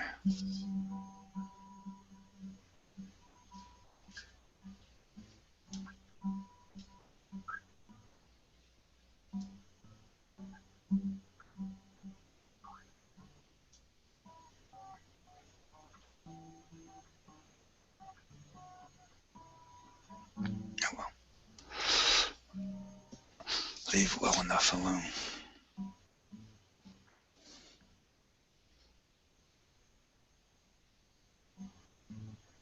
Okay, what's Joe doing now? Oh, he's moving to something else. He's got a star trail or something going on there.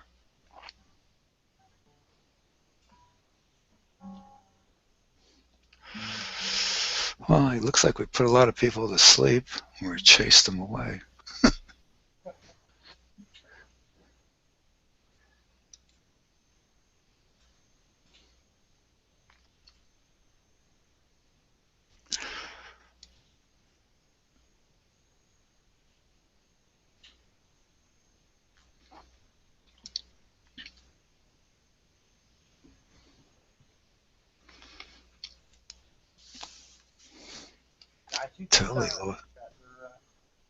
Totally lost Mark.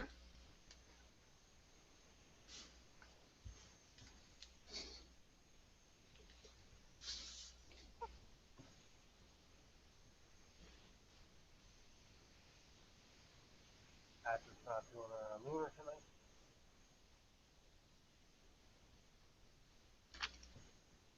Were you saying something, Michael? Yeah, can you hear me or no? Yeah, very low. Really? All right. Yeah, I'm messing with my mic.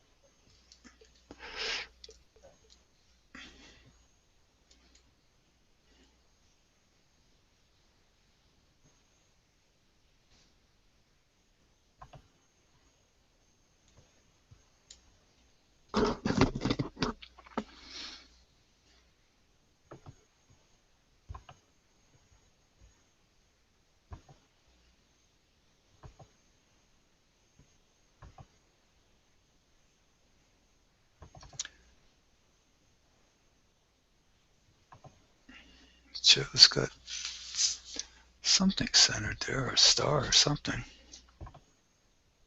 Or maybe that's 94. Could be. Or it's just... Can you hear me now? I can hear you. I just have to kick up the speaker a little bit, but that's all right. How about now? Any better? Yeah. A little bit too much. There you go. Right there. How's that? Yeah, it's okay. I don't know. Yeah, that's a little bit too much boost there. It just comes rushing in. It seems like it's either just under what you would want and way over. It doesn't seem like you can get into a happy medium there. What's that right there? Is that a little lower, right? Too low. Yeah, the Shadow Europa is now almost to the middle of that band. It's a shame it's not running down the lighter portion, but at least it's there, so that's for interest.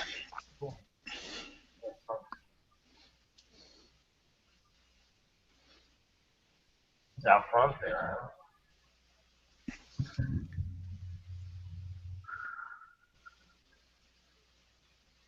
Yeah, were you making adjustments to the boost on the computer? Sure. Let's take a look. Oh, yeah.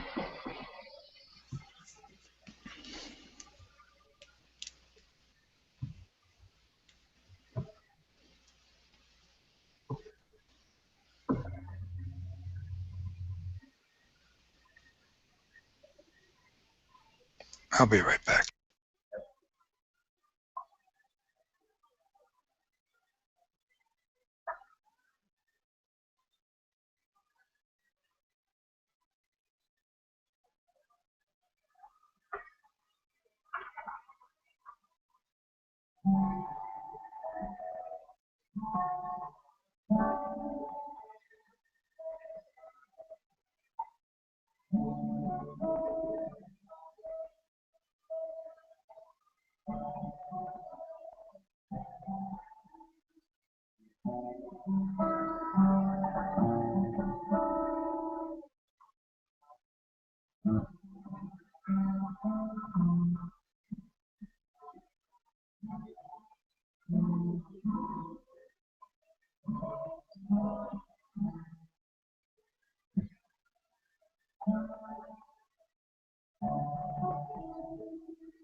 Sorry, Don, there. I wasn't asleep. I'm just setting up software for the impending equipment coming, so I was just setting up backyard EOS and testing it out here.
All right.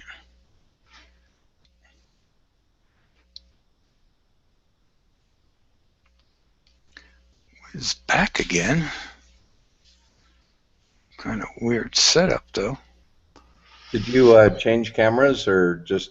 No, I was screwing around with the star pronunciation program, and I thought you guys were with me, but somehow I kicked myself off. Okay.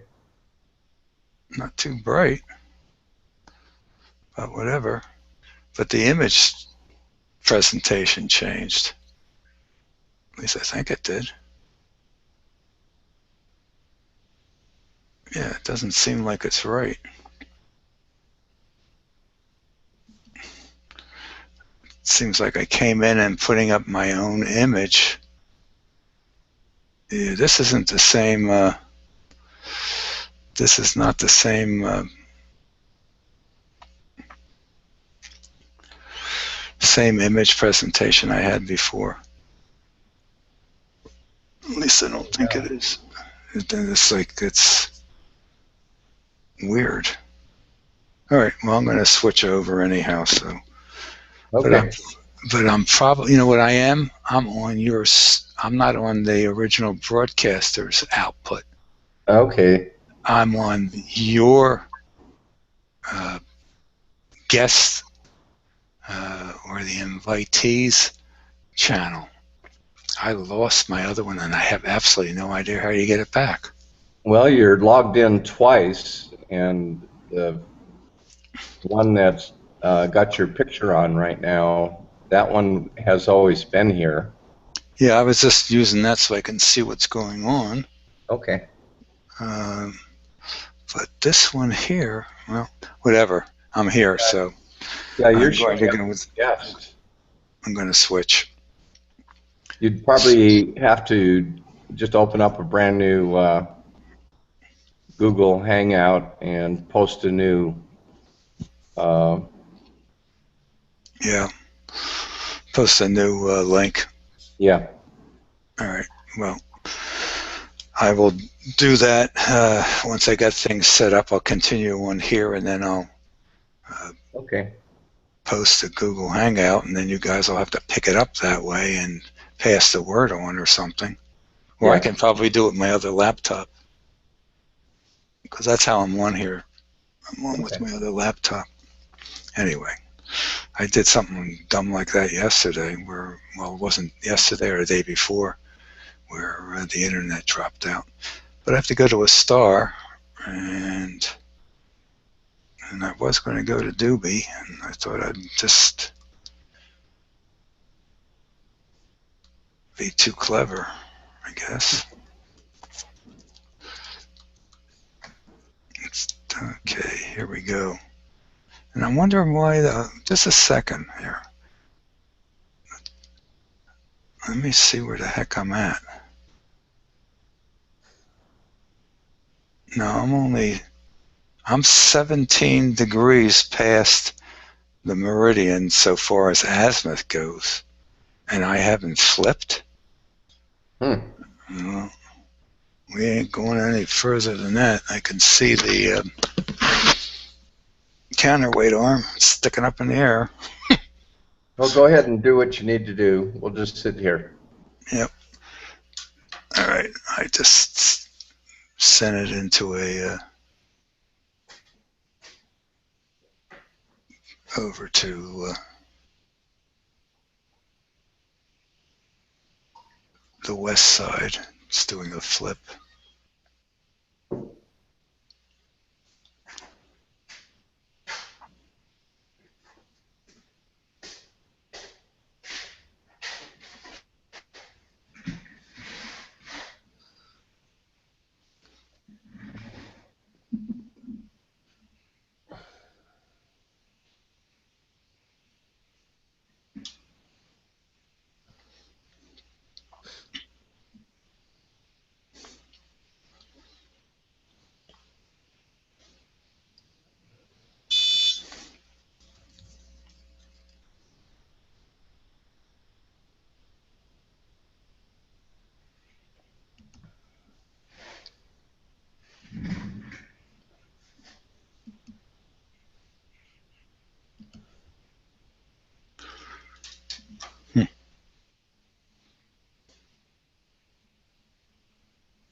All right, now I gotta go find the star.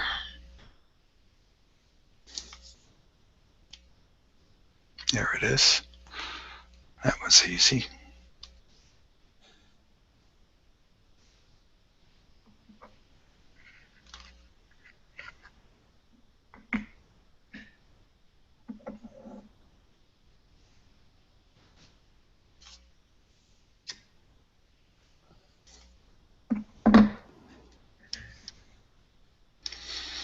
Okay, now that we have a star, we're going to terminate this program. Okay, we'll catch you in a couple. Okay.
Okay, we're back.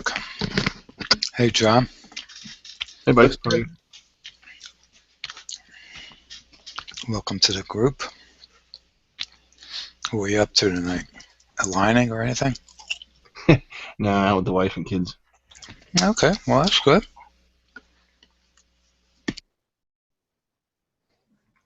Yeah, tomorrow I'll definitely be on. I think tomorrow during the day I'm going to take the amount without star sense and make sure the firmware is up to date and just take that out without doing that auto align crap. Well, I've never used it, so I don't know anything about it. Wish I could help you, but I can't. That's fine. I'm going to take it off, so without just remove star sense from the equation.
I'm going to save this.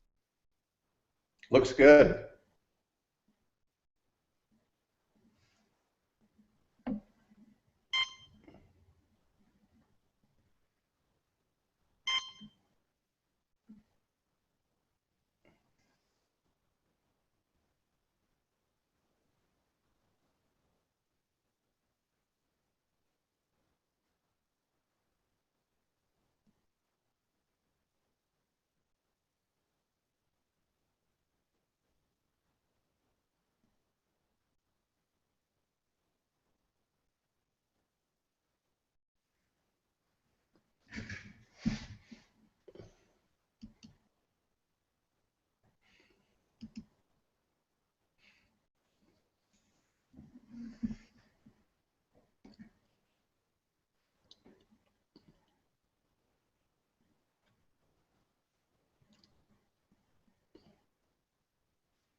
I think I'm going to pull my telescope in. It's just a little bit too windy tonight.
Okay, done with my experiment.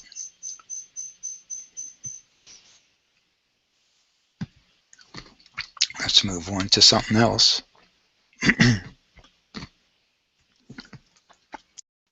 What were you doing for the experiment? I'm sorry. What I did was I saved the image and then I transferred it over to my laptop to see how it compared to what I'm seeing on the laptop. And it looked like they were identical, yet all the images that I had from last night looked like all the black levels were clipped. So I don't know what was going on.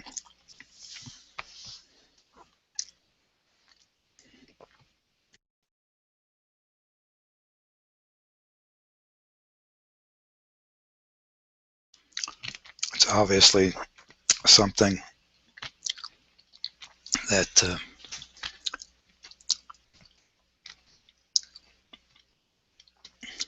okay, Joe.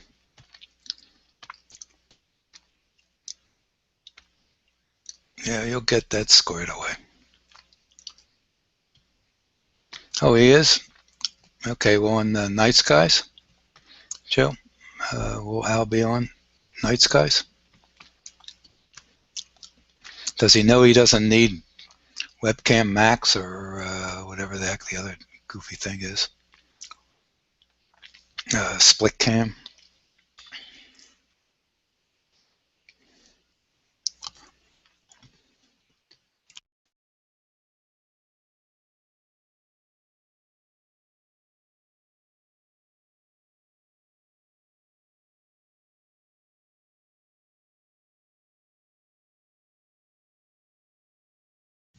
Okay, anyone have any requests?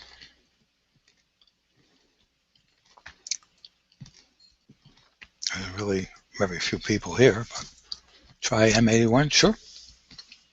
Happy to.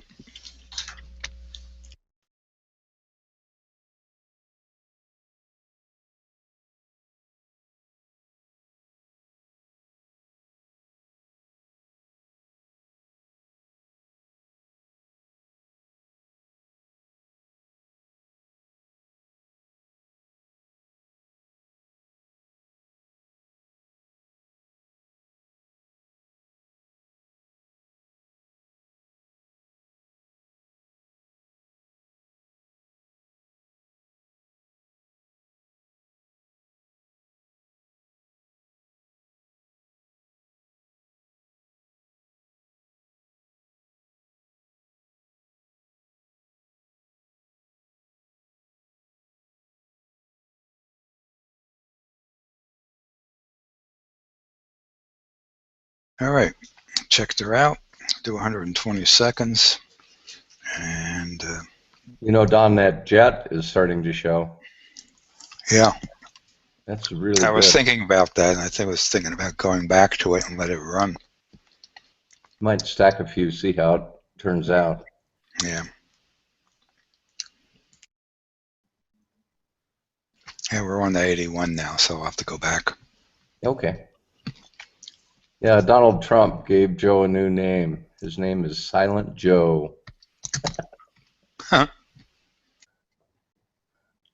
Got Lion Ted and Silent Joe.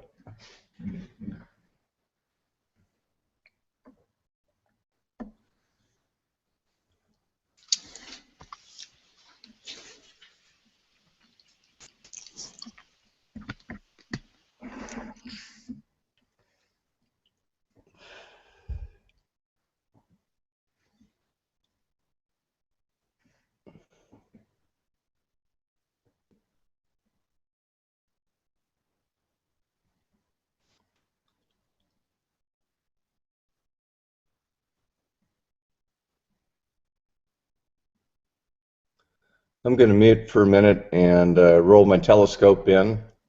So I'll be back in just a couple. Okay, Pat.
All right, we're going to let this run out. See what we get.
All right, we're got 3 under our belt here.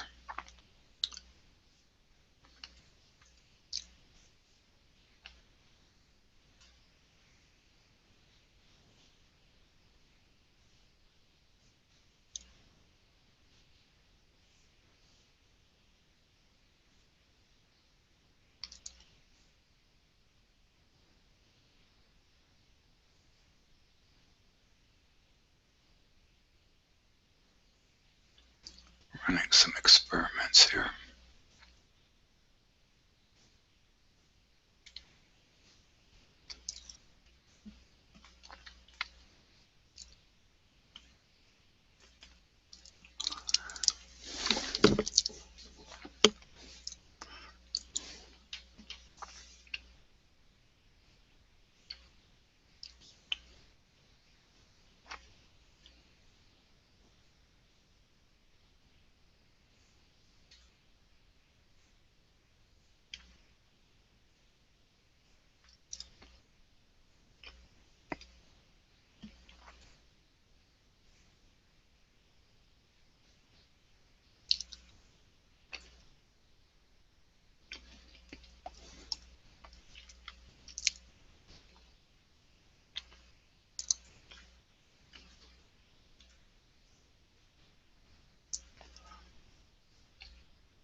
And that's 4 frames.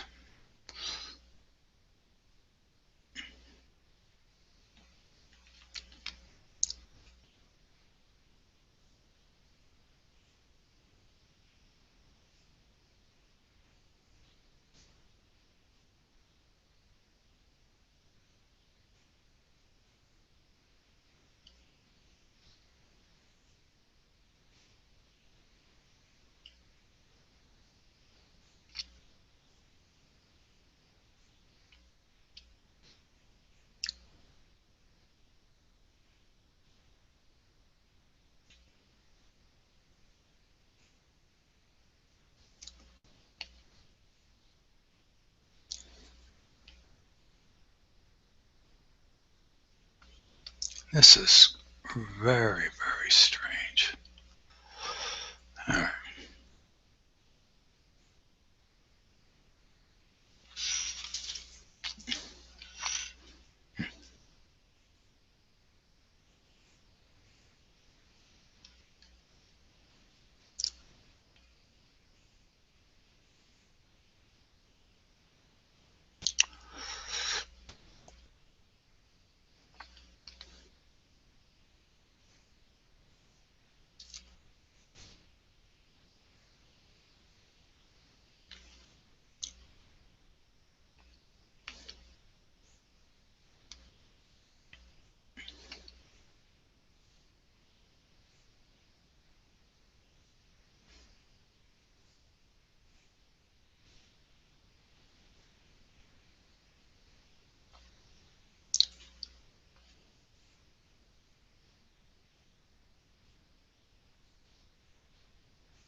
Well, we got 5 stacks,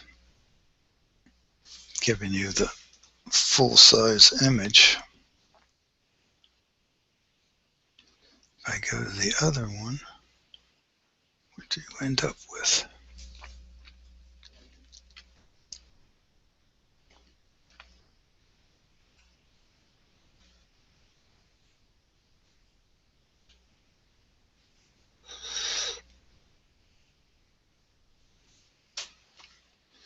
It's about the same size, so you really don't gain anything with or without this piece on here.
It's a nice looking 81.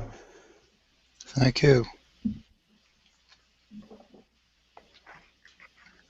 Doesn't take you long to bring stuff in, huh?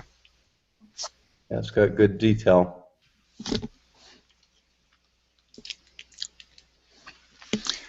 I was experimenting going to full screen. There really isn't all that much difference. Yeah, A little bit. it looks nice, but we can't see the controls. Yeah, I think it's more important to see the controls, add some interest. Yep. I saw Rock was on NSN CA. Oh, yeah. The SDI camera looking at the moon. Was it as good as yours? I didn't stay there that long. Probably just about 30 seconds. I think mine was probably a little bit better, but I don't know what telescope he was using. It seems to me the doublet has less glass in the way, and it seems to just give a better image than the Edge C8, because it's got that extra set of lenses in it. I think it takes away some of the sharpness. That's interesting. At least that's my theory. But the moon has, even with, I'm going to say, pretty poor seeing conditions, the actual picture of the moon is actually pretty good as far as detail. Tonight it was just a little bit too windy. So I'm thinking a doublet may work well on the moon and on the sun.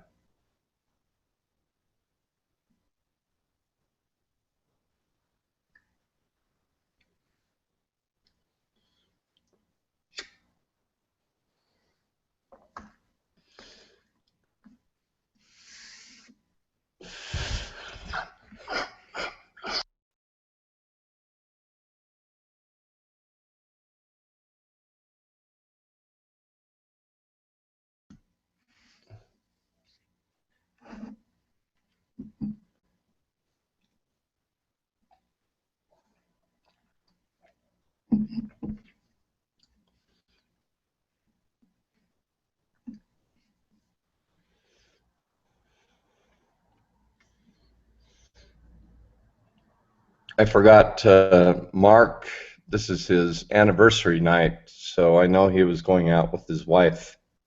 I'm pretty sure he checked out early.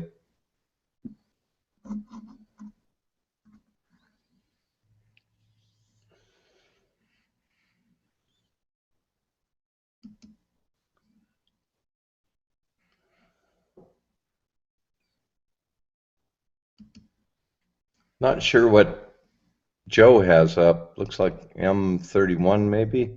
I don't know. Yeah, he's got 101 up. 101, I'm sorry. Yeah. Yeah, he's getting there. He's looking good from this end.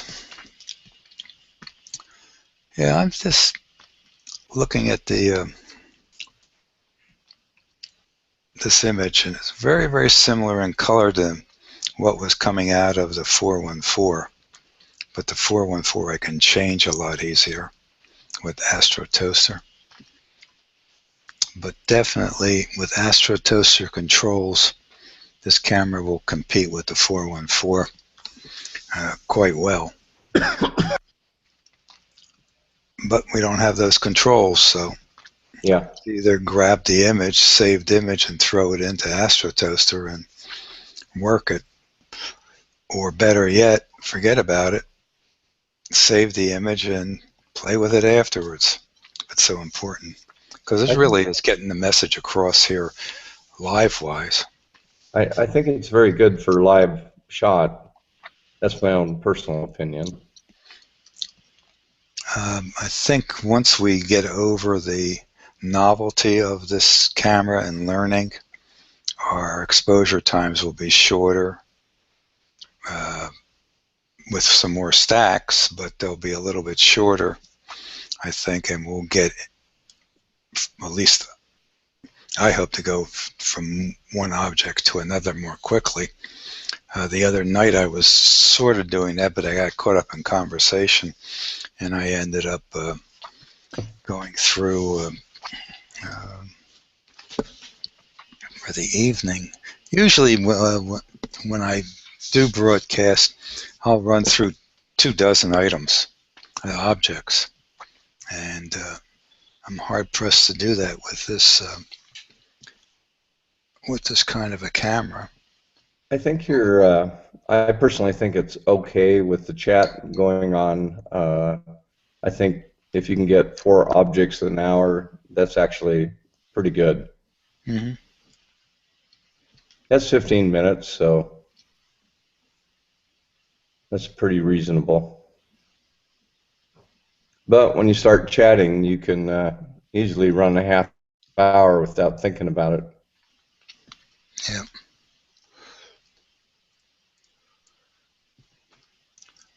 So what F ratio do you think you're at? 3? I'm at 5.5. Oh, 5.5. Okay. Yeah, I can't do any better than that. This is the cleanest I can get. Without vignetting? Yeah, without vignetting. Vignettes a little bit. When you stretch it, let's see, I can get this back, so it's no problem. So if I was running this on my Hyperstar C8 at f2, it would be probably a 45-second exposure, maybe. If you were running this at f2, yeah, you would be running 30 seconds. Yeah. 30 seconds or less. Probably somewhere, I would say somewhere between 20 and 30 seconds, depending on the ratio. If it's going to be more than 2 to 1, so I would say probably 20 to 25 seconds. That would be pretty good if you could stack a few. Does this take into account rotation? Yes. Okay. I'm pretty sure it does. Alt-Az. Mm-hmm. But the only issue you're going to have now is your image size is going to be affected. Oh, yeah. So you'll end up being a third the size. Not third, maybe half the size. All right, how is this? This is strange. 14, okay. All right.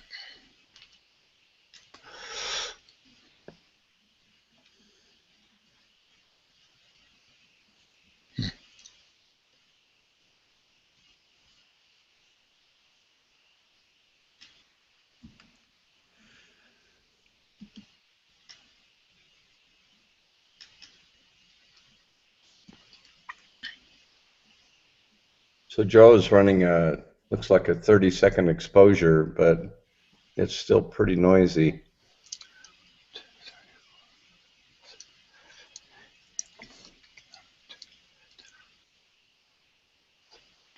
Got a stack of 20.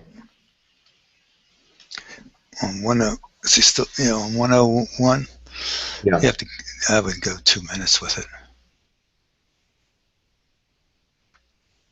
Oh, was looking at my image. I'm clicking on his and I'm seeing my image. There he is. Oh. At 30 seconds, it's got 21 stacks. Yeah. Well, it's pulling it out. Oh, yeah. Yeah, I can see the spiral arms really Yep. nice. Mm-hmm. But to clean up the noise, you might have to run 40 or 50 stacks on it. Whoa.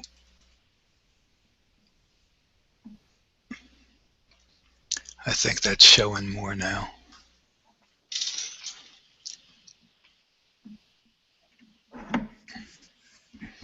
Yeah, I think that's a little bit better. Yeah, that looks great. You see, I don't know, I think at least 2 desk lines on the inside. Yeah. Good detail. Well, I'm going to stop this, save it, Okay. and then go back to 82. Excuse me. 82 and get the jet. Yep.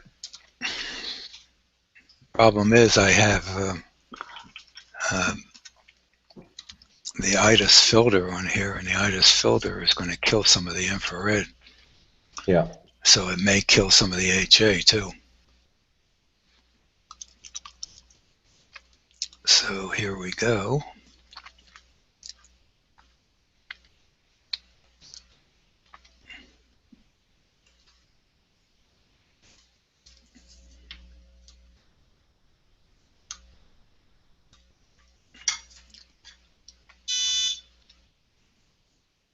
Funny, there's not too many viewers tonight. Even on Joe, there's only 5 or 6 people. I looked People over. may have gone out for the evening with nice evenings. Who knows?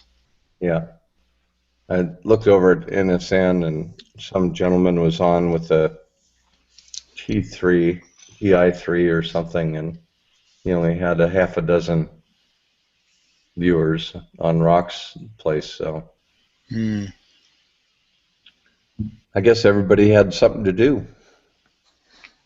I guess. Or they're getting tired of looking at the same people do the same type of stuff. Yeah, might be. Yeah, a lot of times, we get on here, we're just get on here for conversation, moral support, whatever. We've seen the objects, so. I enjoy the objects. Different cameras, different views. Mm-hmm. They all, to me, they're interesting, but that's just me. I can get tired of looking at the moon or Jupiter, but like I say, when you change every 15, 20 minutes, it's fine.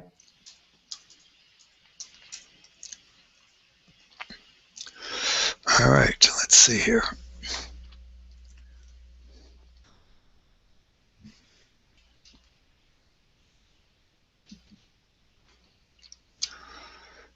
That's actually looking pretty good.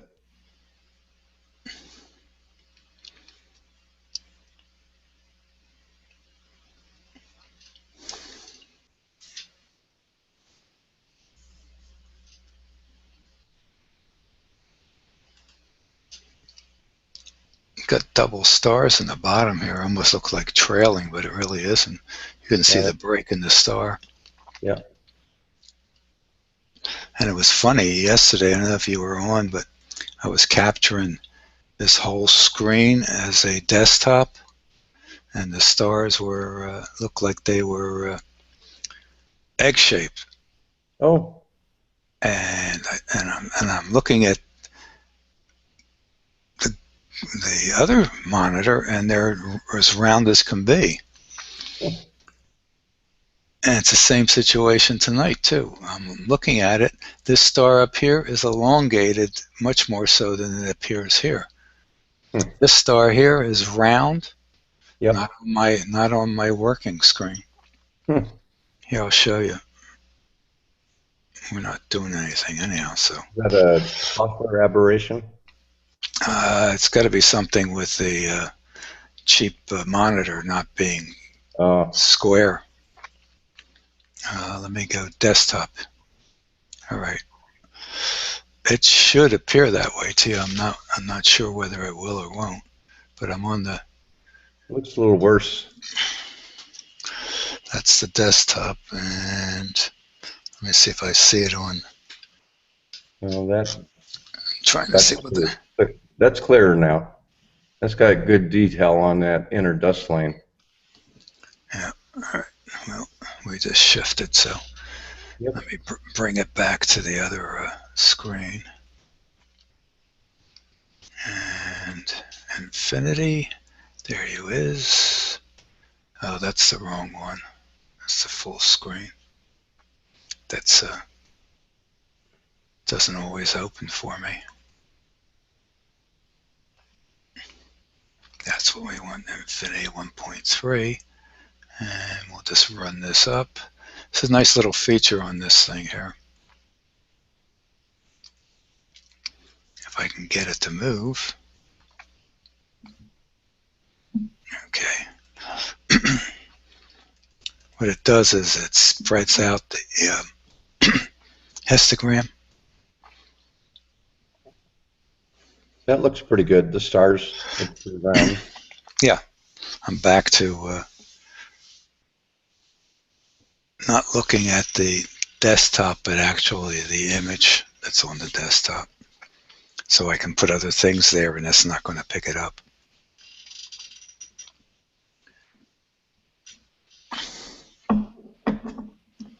Yes, the background isn't dead black, and if I take an image of that, it comes through looking clipped. Yet I captured it tonight, and it doesn't seem to do that. So I don't know. I'll find out tomorrow when I look at get a chance to look at stuff. Should be doing solar tomorrow. About noon or so on.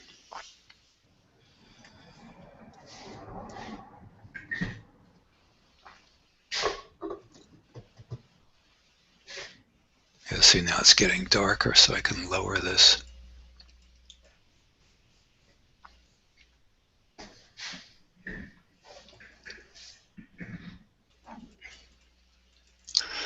Well, let's let it run down. The default is 2.5. Whoops, too much.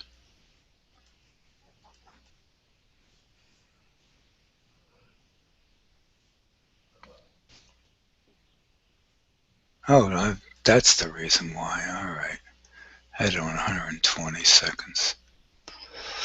Forgot to change that. That'll change now. It'll drop out the stacks as soon as it refreshes. I was seriously looking at getting a different monitor. And I just don't want to get one that has matte finishing. You just can't do it anymore these days. They're all matte finishes. Yeah. And so I've got an old one here, 27. That's older, and it actually is pretty good. What I really need is what I probably should get is a 24-inch TV, 1080p 24-inch TV. Well, that's actually what I have here is a 27-inch TV. Mm-hmm. Yeah, I don't have enough room here to go much bigger than that, 24. But I need a this one 21-inch monitor that I'm using, or 19-inch. I don't. Let me see what is my Hewlett Packard. I think is a.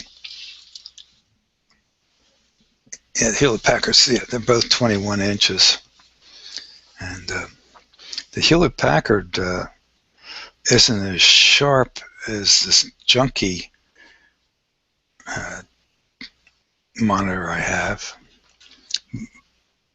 but the colors are more accurate. I can't get a color balance on this other one at all. Well, I'll probably get an iMac next time and get a nice Retina display. Yeah, well, I have the Retina on my MacBook Pro, but I don't know the difference. Looking at this stuff, I can set it at 1440 by 900, and I don't notice that much difference.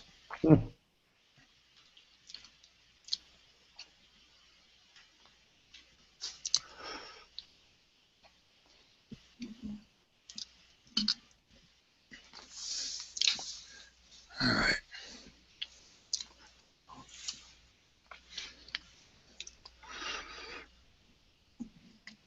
Well, we're going to have to run this up quite a bit before we start seeing the, and it should come out this side before it comes out that side, because you can see a little bit here right now. Well, Joe is up to 43 stacks. Okay. A little better.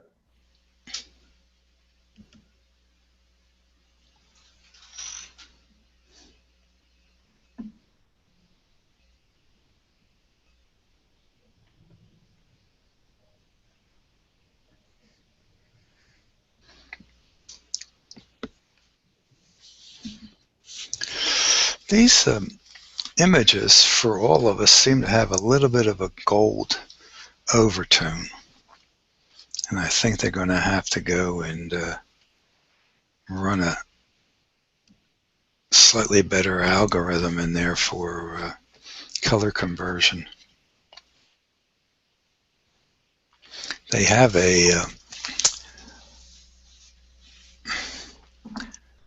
another setting, which is use original color balance. I'll click on that, but I don't know what that's going to do. Let's see whether it changes things, makes it uglier or what.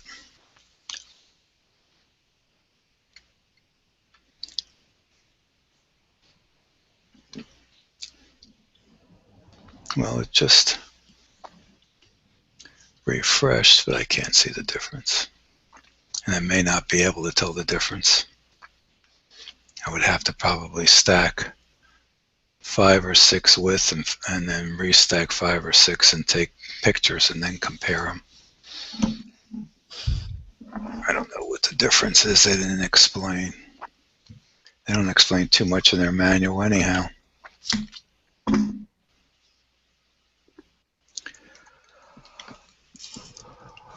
There's some functions here that's not even mentioned in the manual.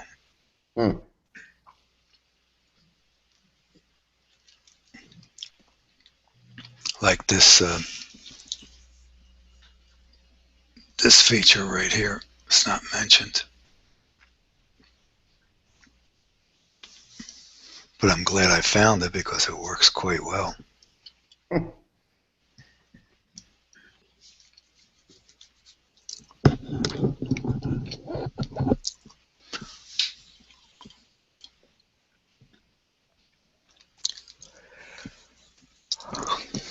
Well, you really got to give these people credit. They went out on a limb and it really took off for them. To the point where, unfortunately, the quality control dropped off. Yep. I think I'd feel terrible if I paid $1,000 for a camera and had the problems that Chris had. And me. Yeah. Mine went back. It took, I had to call him up again today, the dealer, to get my money back.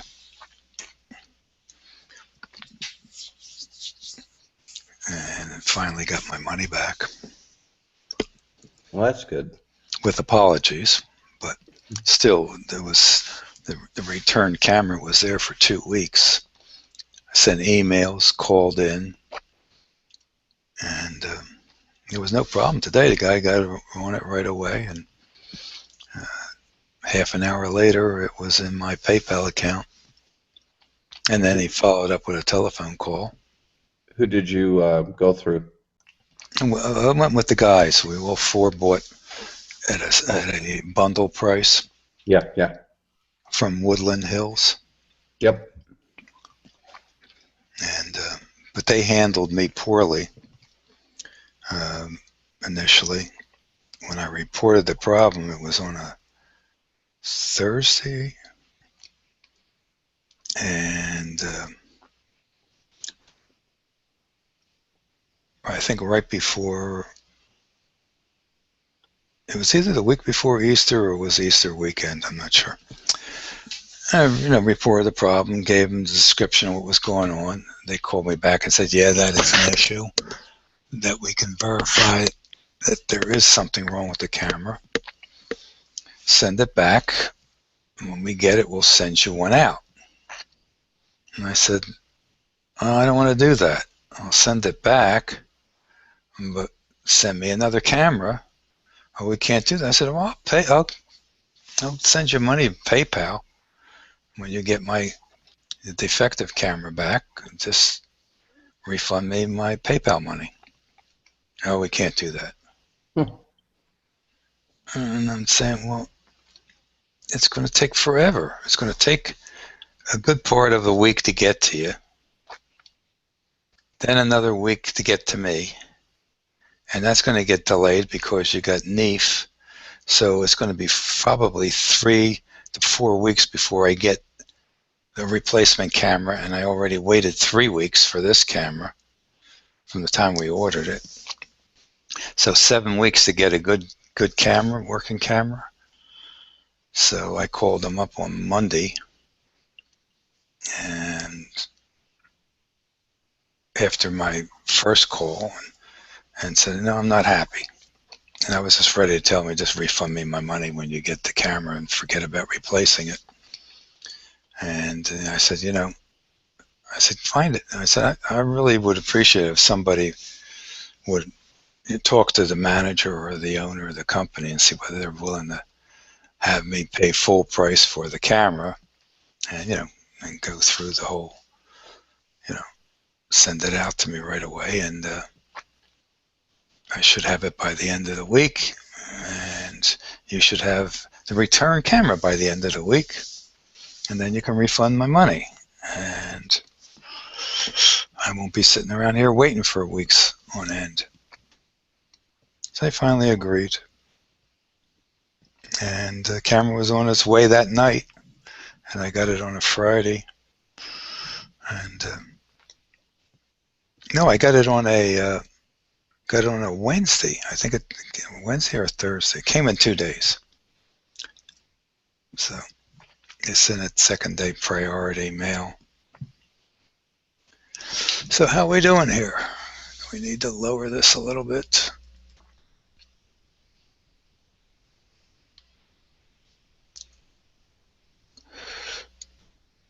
We got 9 stacks, but I think we're going to be hard pressed to get much more out of it without getting up to another 10 minutes to double up on things here. And I think it's being restricted by the ITIS filter. I would take the ITIS filter off, but I would have to refocus. It's amazing how much difference the focus changes with a filter.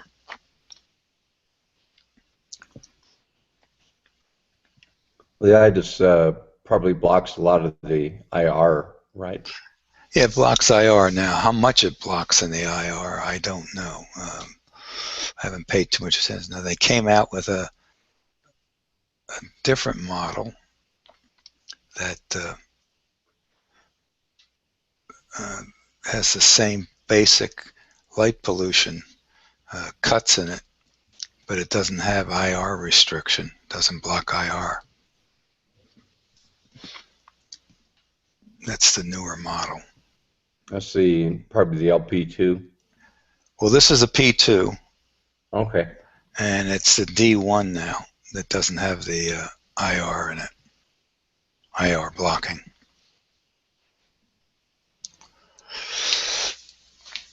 See, to me, this is overexposed, but I'm getting to see more down here. Yeah, it looks good. But I think it's just too much for my taste. It's just too much. Actually, it should be probably not even 60 seconds. Probably should have been, let me see, which do I want to pull out here? This. Well, Joe is up to 61 frames. Yeah, I think he's checking it's a test for his alignment too. He was having trouble with his alignment. Well, let's see, that's 30 minutes, so see a little bit of egg shape in the upper right hand upper left-hand corner on his image. Yeah, I think what's happening is that with the auto, with the image correction, star alignment, it's changing the overall perimeter of the image. AstroToaster will do the same.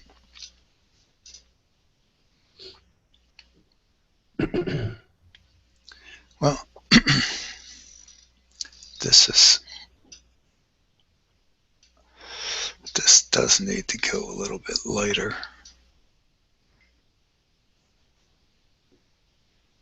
I see really good detail on the core.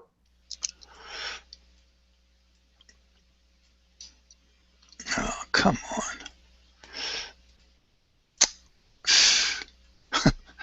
Fun with this histogram is a little bit annoying.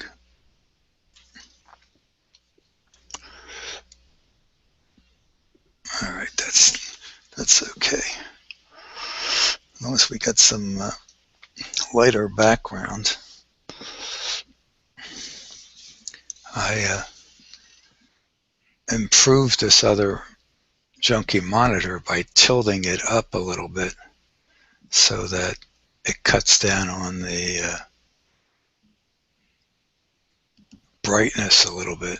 It gives me a little slightly darker, more uniform image, and trying to match all the images to my laptop, which is my standard.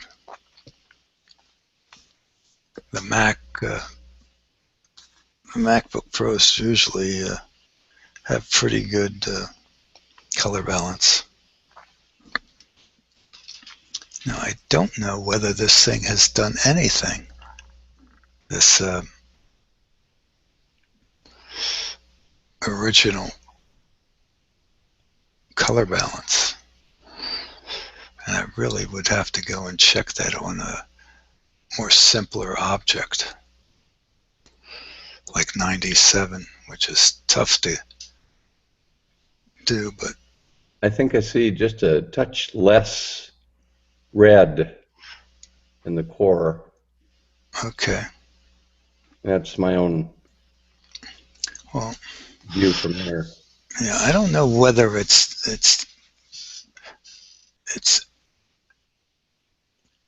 making the change on the software side, or I guess I don't know whether this thing interacts with the camera at all, in the sense of making changes internally in the camera so far as color goes. I think it's all software processing after the buffer spits out the image in a FITS format, or whatever way it gets this thing, digitally or what,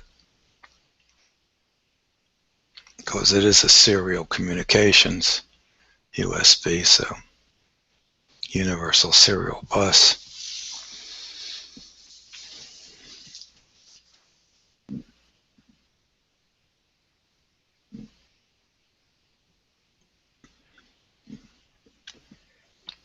My working monitor has more blue in it, where my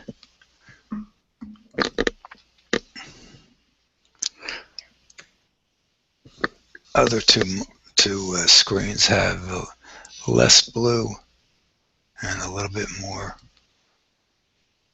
yellowish color to the red, a little bit more orangey looking, where the working monitor is a little bit more red, just ever so slight.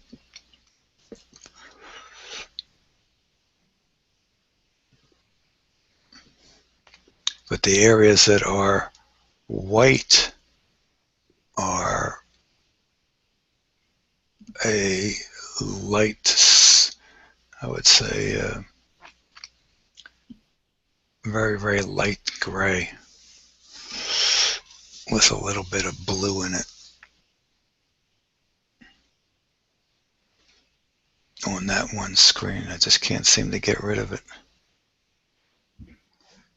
Well, I can't see, but just a touch of blue about 4 o'clock on that end of the Yep. galaxy. Just a very this area in here, you can see it. Yeah. There's some blue up in here too. Just a tiny bit from my monitor. But we're not really getting this area. I mean, I can see it, but it's not really kicking out. It's kicking out a little bit here. We're not really getting all that much coming out of it. And that's, I mean, we're almost up to 20 minutes. Yep. I think it was the 2-minute exposure that blew it out, but it showed that jet. Yeah, now I can go and, well, if I kick on this, it's going to change things, but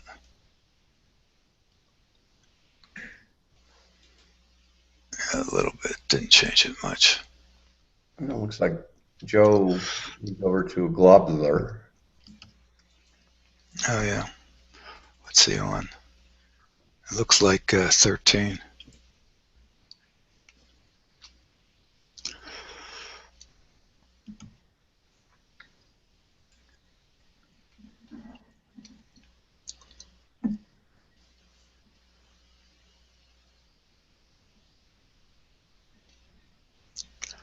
Well, we just got 19 frames.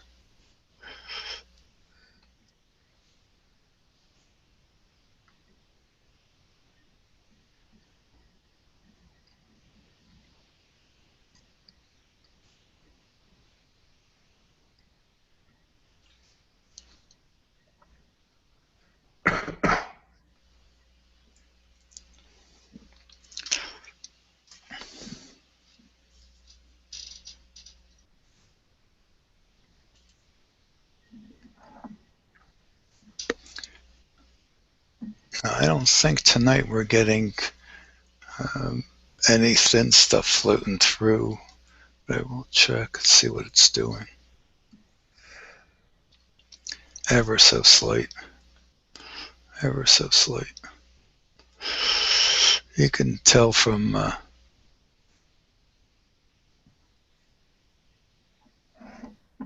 as this varies, which you don't need to see the numbers, but you can see it right in here. I don't think it's, I'm looking at the graph, and the graph has been pretty steady. And this is the exposure time we've had with this. This was probably previous exposures. I don't know what these numbers mean. I don't know whether that's time or what. Whether that means 10 minutes.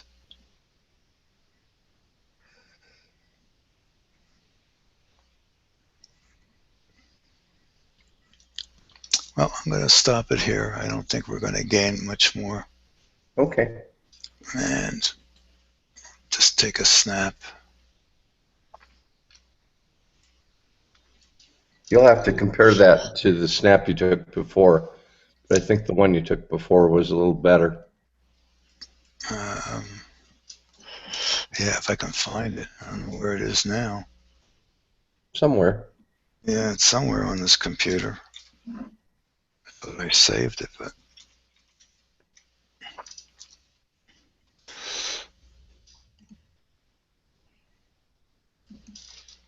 and let's see here. That's there. All right. I think it's in the wrong space, that's why. Yep.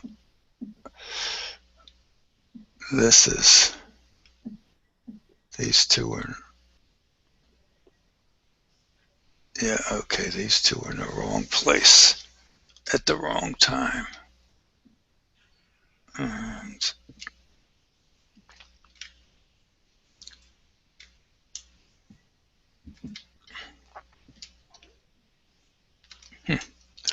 trying to grab both of these together. All right, I just have to come in here, different direction. Get this straightened out before we create a fiasco later on.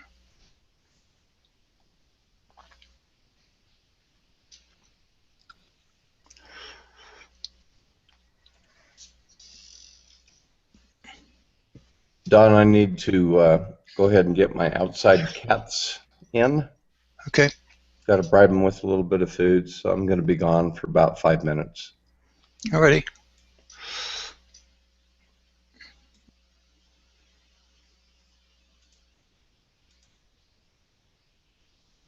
Okay, that's better.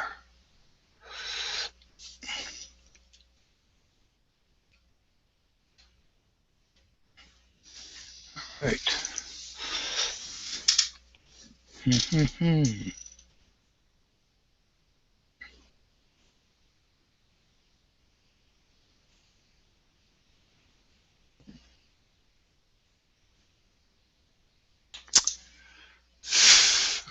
Frustrating.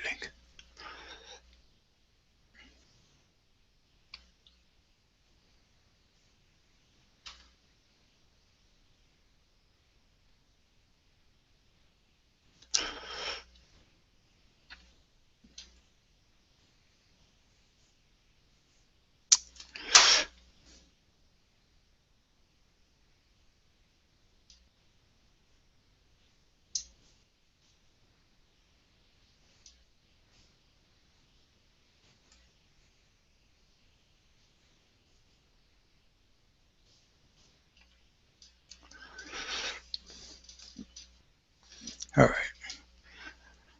Let's go to something else now. Let's see what we got here.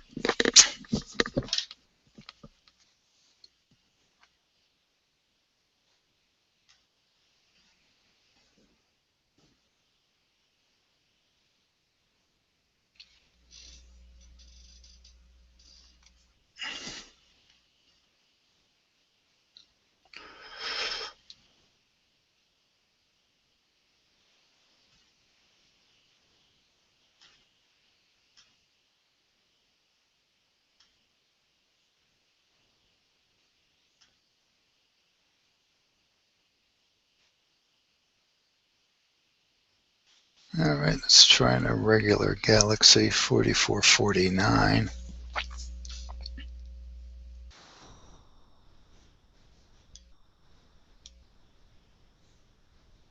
It's not very big.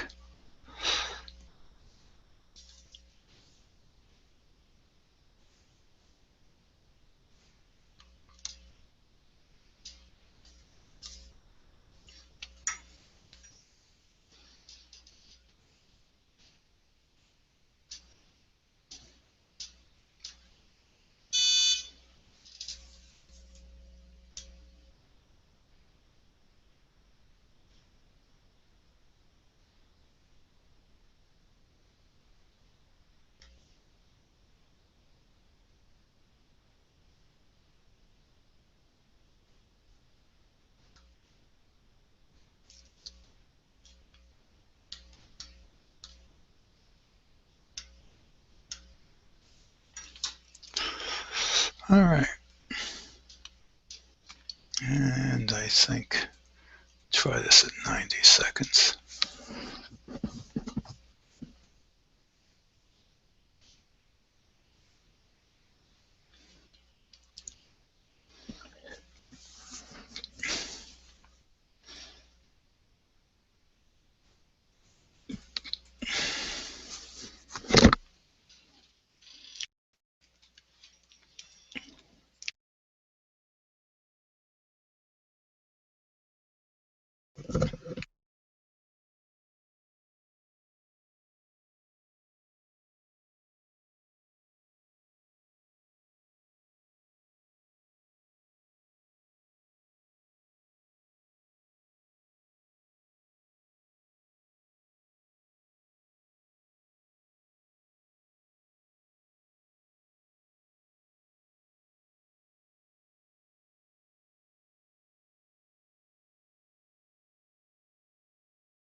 See what Joe's up to.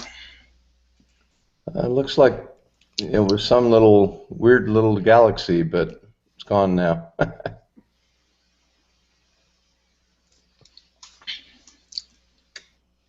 This is 4449. Looks like a very irregular galaxy. Yeah, it's listed as an IG, but it looks like a almost like a pillow, but not quite. Looks like somebody ripped it apart. Mm.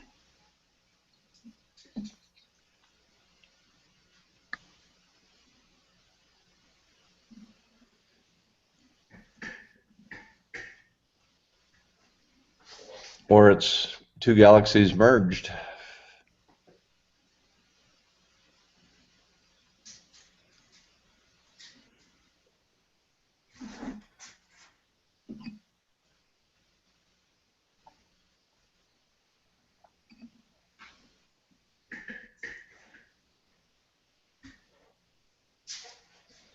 Well, it'll be interesting to see what Big Al does with his 1600.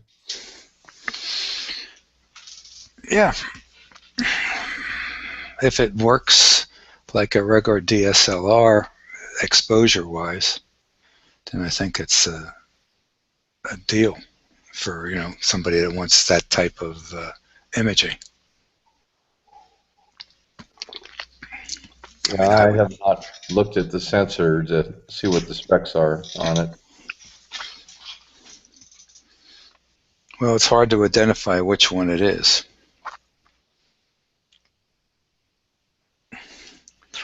Because there are various. Sam says it's has 60% QE, and that's right up there with the current batch of DSLR sensors and the better cameras, like the 6D and the Nikons and stuff. I think that Nikon 810 certainly looked pretty good. Yeah, the 810A. Yeah, a little expensive, but yeah, little is right, and then you got to pay them for the software besides, which I think. I didn't know that. Oh yeah, that EOS backyard. Besides paying for that, the utility that you need with it, the Nikon utility is doesn't come free. You have to pay for that.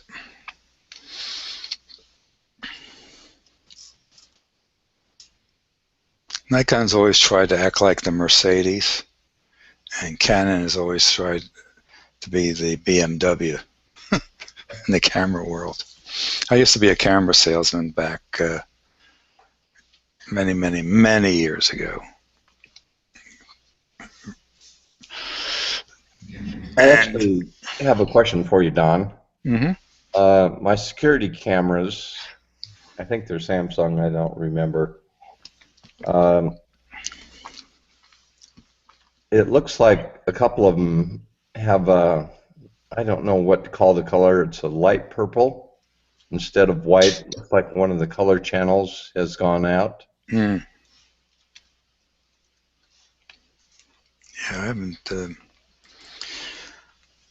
haven't experienced anything like that with any of this 30-some security cameras I have that I maintain at work. It's the ones out that get direct sunshine appear to exhibit the problem after about a year. Mm.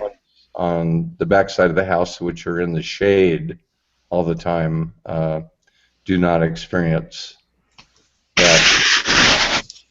I think I've had 4 of them do that now. Okay, after about 2 years. Do you happen to know which particular Samsungs these are? I'd have to go look them up, Don. Take a look at them. Okay. But I've got 8 of them No, 12, 13, 14 of them set up here at the house. Yeah, well, I got 30 Samsung cameras at work, and the original ones that were analog, but they were outside. The only thing we've experienced with the outside ones, besides losing a couple, is that we've gotten mold on the cover glass from rain and not being sealed well. What happens is you have to focus them and take the front end of it off. Yeah. And I guess they never were not put back properly, tightened up enough, or whatever. So a little moisture has gotten in them and gotten mold spots on things. And I could have a little bit of moisture on the outside ones. What I notice is that during daylight operation, the focus is soft, but when it gets dark, the focus is super, super sharp. You have it depends on the software, but the Samsung has the ability to do auto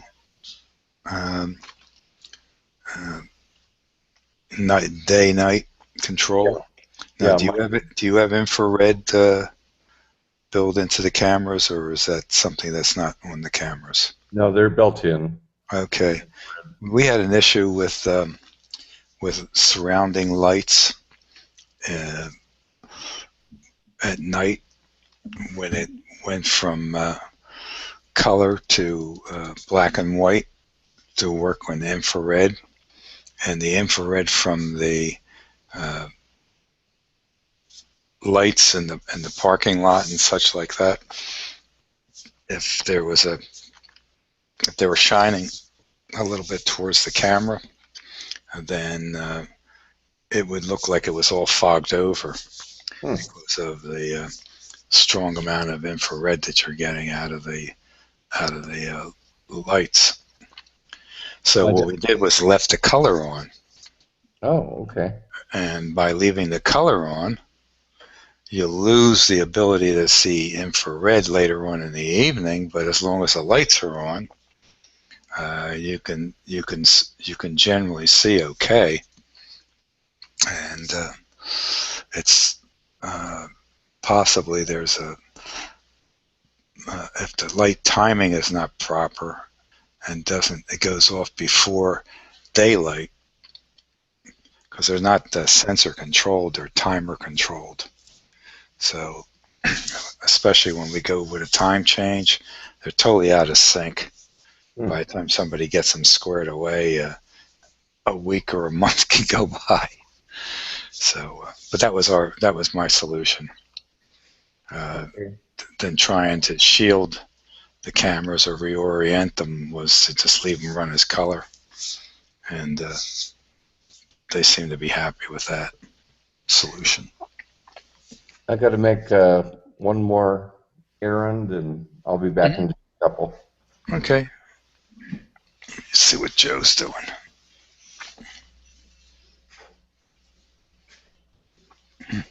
Okay, I don't see much of anything there. Nice, clean, noisy screen. Okay. In fact, it's pretty noise-free in a sense. Nice gray, I should have said. And let me check on something here.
Looks like Joe's signed off, so.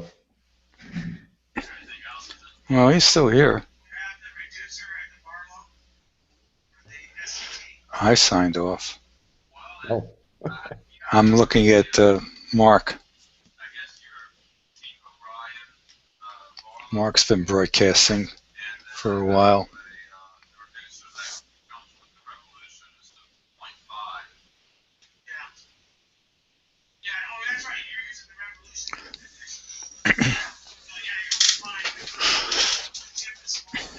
He could have come on here, but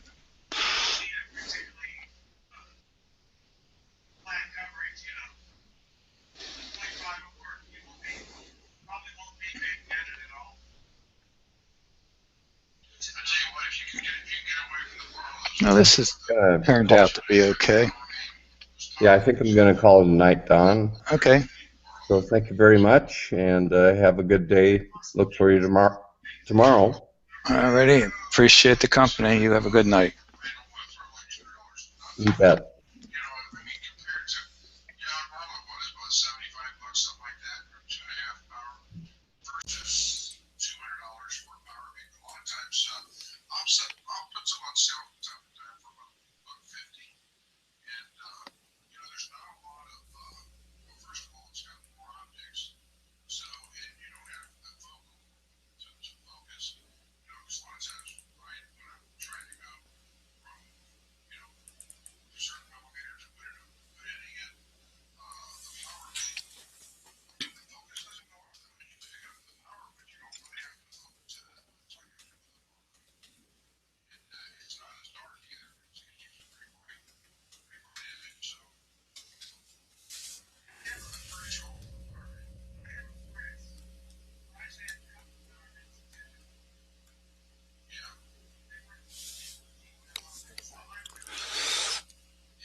Hey, Mark.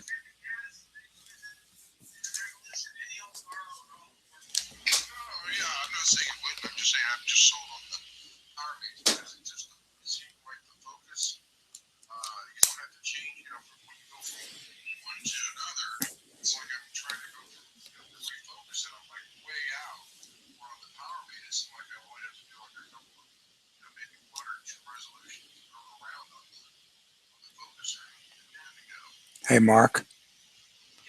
Can I join you with my broadcast? Okay, I'll be over in a couple minutes. Well, I didn't throw you.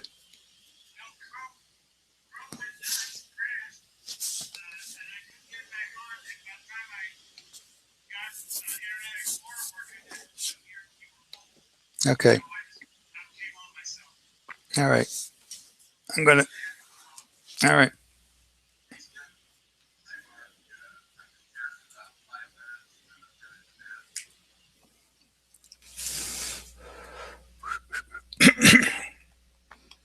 Stopping this broadcast. I'm going to join Mark Bahu in his broadcast. Joe, I don't know if you can hear me. I'll tell you, type this in.